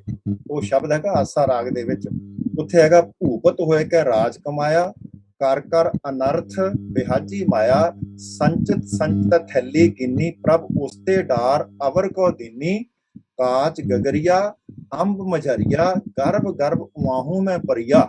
ਅੱਗੇ ਕਹਿੰਦੇ ਨਿਰਭਉ ਹੋਇਓ ਭਇਆ ਨਿਹੰਗਾ, ਜੀਤ ਨਾ ਆਇਓ ਕਰਤਾ ਸੰਗਾ। ਨਿਹੰਗ ਸ਼ਬਦ ਇੱਕ ਨੈਗੇਟਿਵ ਕਨੋਟੇਸ਼ਨ ਦੇ ਵਿੱਚ ਯੂਜ਼ ਕੀਤਾ ਹੋਇਆ ਗੁਰੂ ਗ੍ਰੰਥ ਸਾਹਿਬ ਦੇ ਵਿੱਚ, ਸਿਰਫ ਇੱਕੋ ਹੀ ਵਾਰੀ ਆਇਆ। ਕਹਿੰਦੇ ਭੂਪਤ ਹੋਏ ਕੇ ਰਾਜ ਕਮਾਇਆ, ਕਹਿੰਦੇ ਉਹਨਾਂ ਦੇ ਵਿੱਚੋਂ ਯਾਨੀ ਉਸ ਚੀਜ਼ ਦੇ ਨਾਲ ਜੋੜ ਕੇ ਨਿਰਭਉ ਹੋਇਓ ਭਇਆ ਨਿਹੰਗਾ, ਚੀਤ ਨਾ ਆਇਓ ਕਰਤਾ ਸੰਗਾ। ਕਹਿੰਦੇ ਚਿੱਤ ਪ੍ਰਮਾਤਮਾ ਦੇ ਵਿੱਚ ਨਹੀਂ ਜੋੜਦਾ। ਲਸ਼ਕਰ ਜੋੜੇ ਕੀਆ ਸੰਭਾਹਾ, ਤੇ ਨਿਕਸਿਆ ਫੂਕ ਤਾਂ ਹੋਏ ਗਏ ਸਵਾਹਾ।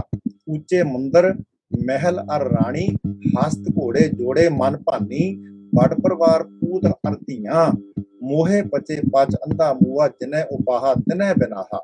ਨਿਹੰਗ ਨੂੰ ਠੀਕ ਹੈ ਜੀ, ਜਿਨੈ ਉਪਾਹਾ ਤਿਨੈ ਬਿਨਾਹਾ, ਰੰਗ ਰੱਸਾ ਜੈਸੇ ਸੁਪਨਾਹਾ, ਸੋਈ ਮੁਕਤਾ ਤਿਸ ਰਾਜ ਮਾਲ, ਨਾਨਕ ਦਾਸ ਜਿਸ ਖਸਮ ਦਿਆਲ। ਸੋ ਇੱਕੋ ਹੀ ਇਹ ਸ਼ਬਦ ਹੈ ਗੁਰੂ ਗ੍ਰੰਥ ਸਾਹਿਬ ਦਾ ਜਿਹਦੇ ਵਿੱਚ ਨਿਹੰਗ ਸ਼ਬਦ ਆਉਂਦਾ ਹੈ।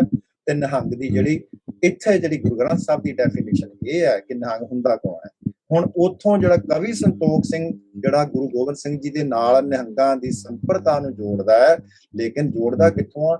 ਨਸ਼ੇ ਦੇ ਵਿੱਚੋਂ। ਗੁਰੂ ਮਹਾਰਾਜ ਜੀ ਨੂੰ ਤੋਟ ਲੱਗੀ ਹੋਈ ਨਸ਼ੇ ਦੀ।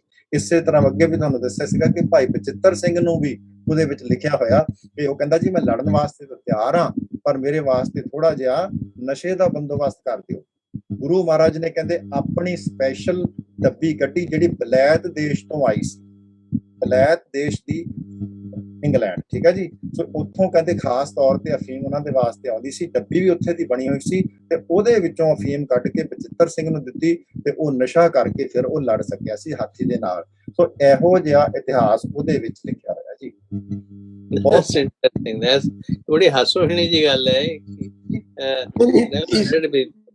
ਇਸੇ ਕਰਕੇ ਮੈਂ ਅਰਜ਼ ਕੀਤੀ ਸੀ ਕਿ ਸਾਡੇ ਕੋਲ ਇਤਿਹਾਸ ਦੀ ਬੜੀ ਕਮੀ ਹੈ, ਆਥੈਂਟਿਕ ਤਰੀਕੇ ਨਾਲ ਲਿਖਿਆ ਹੋਇਆ ਇਤਿਹਾਸ। ਇਹ ਜਿਹੜੇ ਇਤਿਹਾਸ ਨੇ ਬਾਇਸ ਹੋ ਕੇ ਲਿਖੇ ਹੋਏ ਨੇ, ਔਰ ਜ਼ਰੂਰ ਇਹ ਕਿਸੇ ਸੰਸਥਾਵਾਂ ਵੱਲੋਂ ਲਿਖਵਾਏ ਜਾਂਦੇ ਰਹੇ ਨੇ।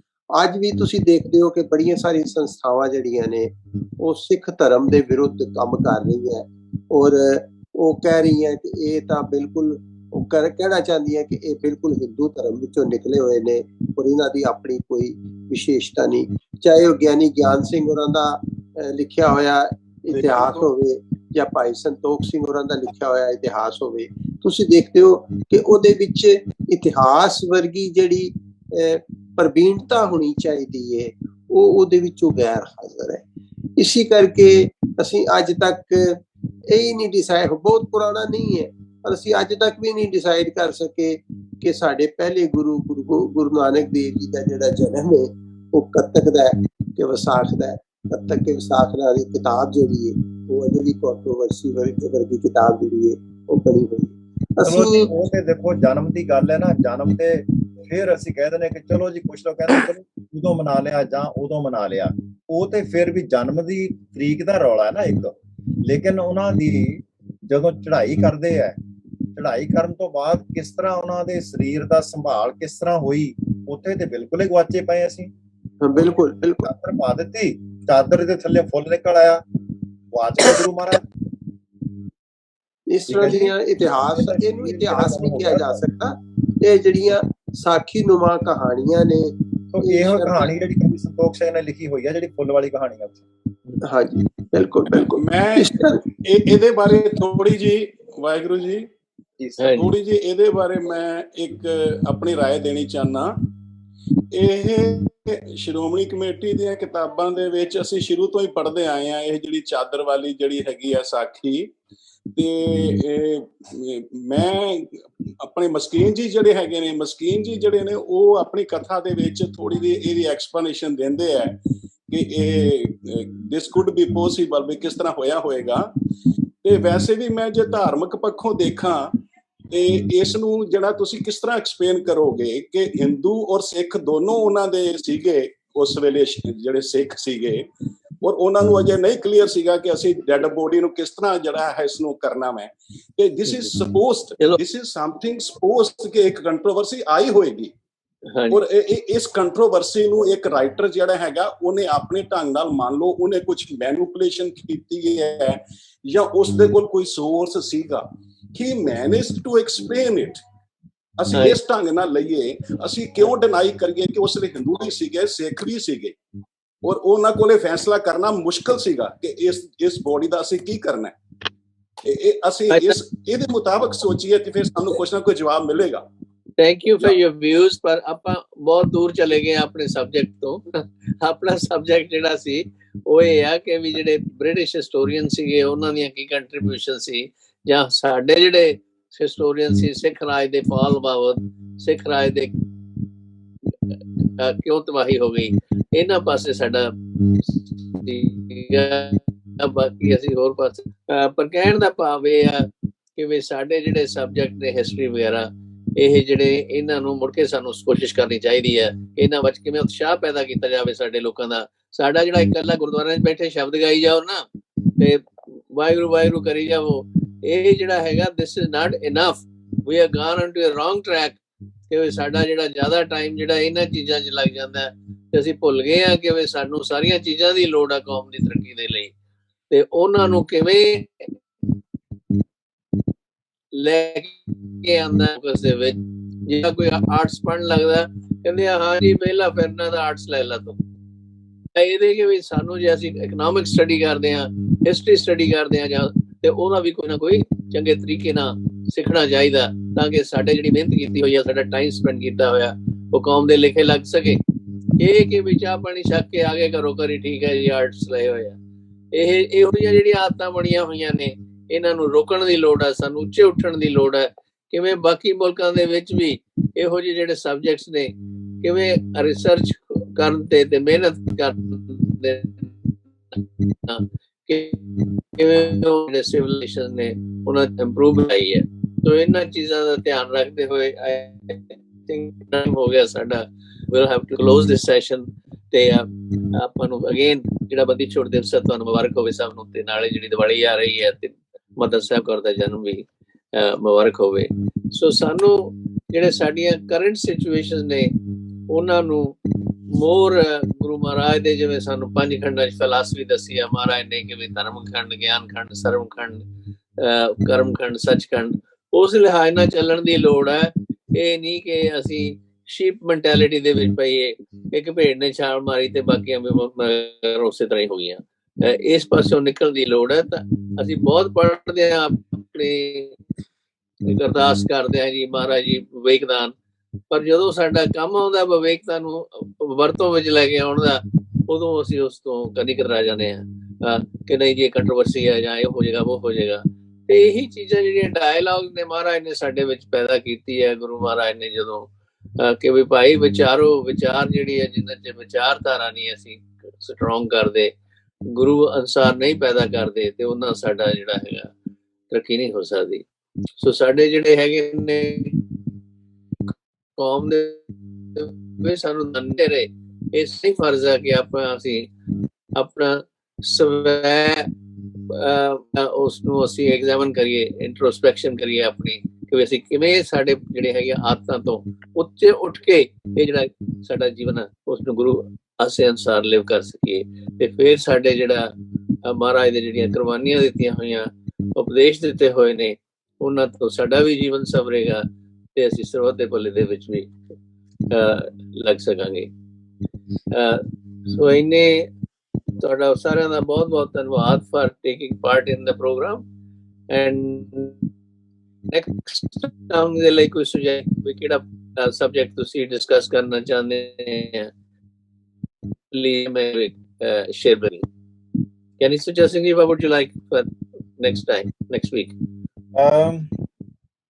ਦੇਖੋ ਜੀ, ਹੁਣ ਦੇਖੋ ਜਿੰਨੇ ਇਸ ਵੇਲੇ ਜਿੰਨੀਆਂ ਗੱਲਾਂ ਸਾਡੇ ਸਾਹਮਣੇ ਆਈਆਂ ਉਹਨਾਂ ਦੇ ਵਿੱਚੋਂ ਤੁਸੀਂ ਕੋਈ ਵੀ ਇੱਕ ਪੁਆਇੰਟ ਲੈ ਲਓ, ਚਾਹੇ ਤੁਸੀਂ ਕਵੀ ਸੰਤੋਖ ਸਿੰਘ ਦਾ ਲੈ ਕੇ ਚੱਲ ਪਾਓ ਤੇ ਚਾਹੇ ਤੁਸੀਂ ਕਰਮ ਸਿੰਘ ਹਿਸਟੋਰੀਅਨ ਦੇ ਕੰਮ ਦੇ ਵਿੱਚ ਲੈ ਲਓ ਜੀ। ਇਹ ਮਤਲਬ ਜਿਹੜੇ ਵਿਦਵਾਨ ਲੋਕ ਨੇ ਇਹਨਾਂ ਦੀ ਗੱਲ ਕਰ ਲਓ ਤੁਸੀਂ। ਮੇਰਾ ਤਾਂ ਖਿਆਲ ਹਿਸਟਰੀ ਦੀ ਗੱਲ ਕਰਦੇ ਤਾਂ ਕਰਮ ਸਿੰਘ ਹਿਸਟੋਰੀਅਨ ਮੇਰੇ ਖਿਆਲ ਬੈਸਟ ਪਰਸਨ ਉਹਦੇ ਬਾਰੇ ਗੱਲ ਕਰਨੀ ਬਣਦੀ ਹੈ। ਤੇ ਨਹੀਂ ਤਾਂ ਫਿਰ ਜਿਹੜਾ ਹੁੰਦਾ ਨਾ ਜੀ, ਖਿਆਲ ਇੱਕ ਹੁੰਦਾ ਕਿ ਜੇ ਤੁਸੀਂ ਕਿਸੇ ਚੰਗੀ ਫਸਲ ਨੂੰ ਬਚਾਉਣਾ ਚਾਹੁੰਦੇ ਹੋ ਤਾਂ ਉਹਨੂੰ ਚੰਗੀ ਫਸਲ ਦੀ ਪਰਵਾਹ ਕਰਨ ਦੀ ਲੋੜ ਨਹੀਂ ਹੈ, ਤੁਹਾਨੂੰ ਲੋੜ ਹੁੰਦੀ ਪਰਵਾਹ ਕਰਨ ਦੀ ਕਿ ਉਹਦੇ ਜਿਹੜੇ ਨਦੀਨ ਵੀਡਸ ਜਿਹੜੇ ਆ ਉਹਨਾਂ ਨੂੰ ਕੱਢਦੇ ਜਾਓ, ਉਹਨਾਂ ਨੂੰ ਸਾਫ਼ ਕਰੀ ਜਾਓ ਤੇ ਪਿੱਛੇ ਜਿਹੜੀ ਆਪਣੇ ਆਪ ਫਸਲ ਬਚਦੀ ਰਹਿੰਦੀ ਹੈ। ਤੇ ਜਿਹੜਾ ਤੁਸੀਂ ਢੇਰ ਪਾਣੀ ਦੇਣਾ ਹੈ ਨਾ ਉਹ ਸਾਰਾ ਫਸਲ ਨੂੰ ਲੱਗਦਾ ਜਾਏਗਾ, ਨਹੀਂ ਤਾਂ ਵੀਡਸ ਨੂੰ ਲੱਗਦਾ ਜਾਏਗਾ। ਇਹਨੂੰ ਕਹਿੰਦੇ ਕ੍ਰਿਟਿਕ ਮਾਈਂਡ ਜੀ, ਠੀਕ ਹੈ ਜੀ, ਕ੍ਰਿਟੀਕਲ ਥਿੰਕਿੰਗ। ਤੋ ਕ੍ਰਿਟੀਕਲ ਥਿੰਕਿੰਗ ਦੇ ਵਿੱਚ ਜਿਹੜੀ ਹੁੰਦੀ ਸਭ ਤੋਂ ਚੀਜ਼ ਜਿਹੜੀ ਉੱਭਰ ਕੇ ਆਉਂਦੀ ਹੁੰਦੀ ਉਹ ਹੁੰਦੀ ਨੈਗੇਸ਼ਨ।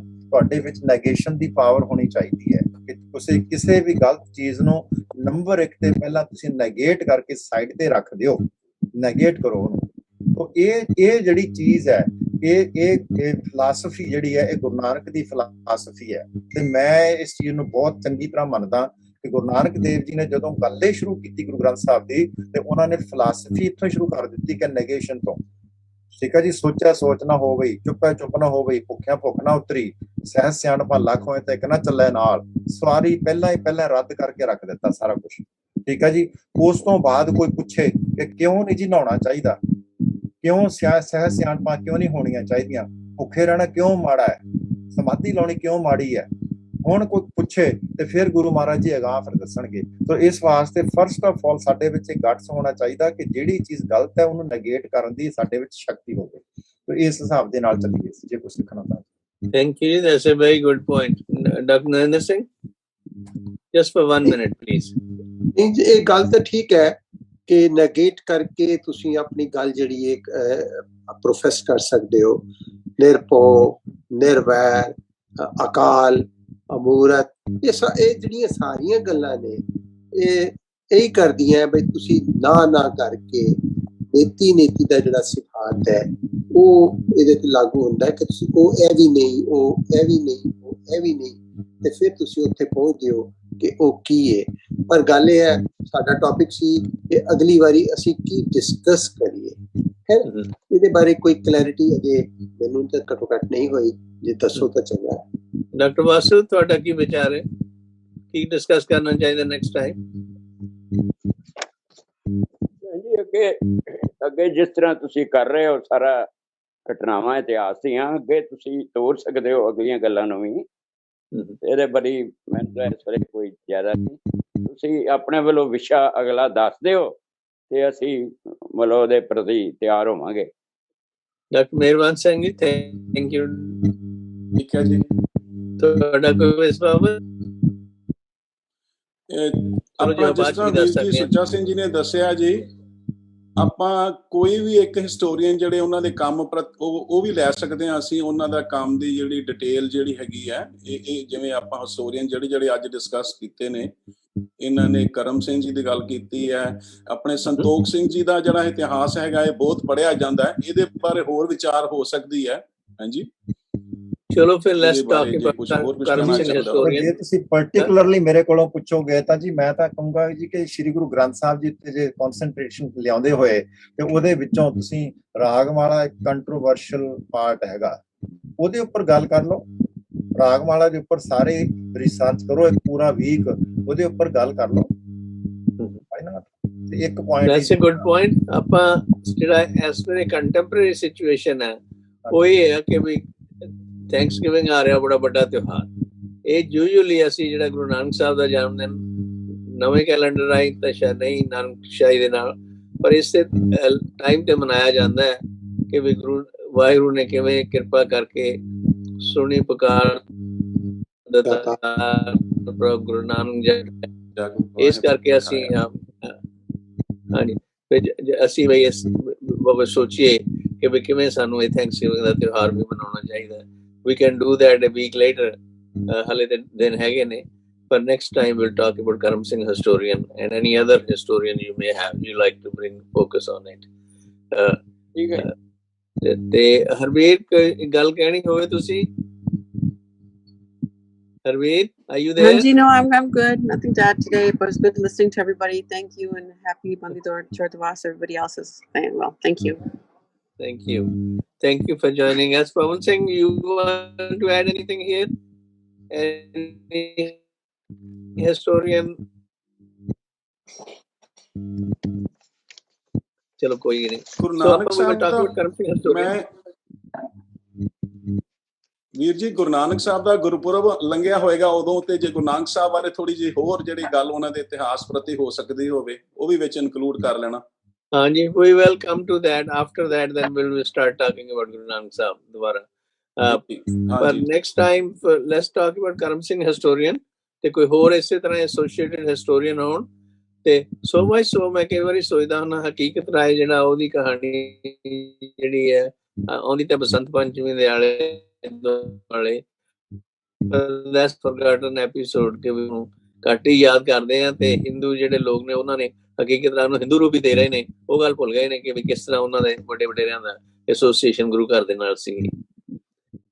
ਚਲੋ ਭੁੱਲ ਚੁੱਕ ਮਾਫ ਕਰਨੀ ਤੇ ਤੁਹਾਡਾ ਸਭ ਦਾ ਬਹੁਤ ਸ਼ੁਕਰ ਹੈ, ਸ਼ੁਕਰਗੁਜ਼ਾਰ ਹਾਂ ਮੈਂ ਕਿ ਤੁਸੀਂ ਪਾਰਟਿਸਿਪੇਟ ਕੀਤਾ।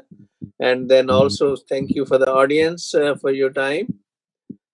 And please remember, views expressed in these programs are strictly ours, and that's not the official policy voice of one of the TV organizing.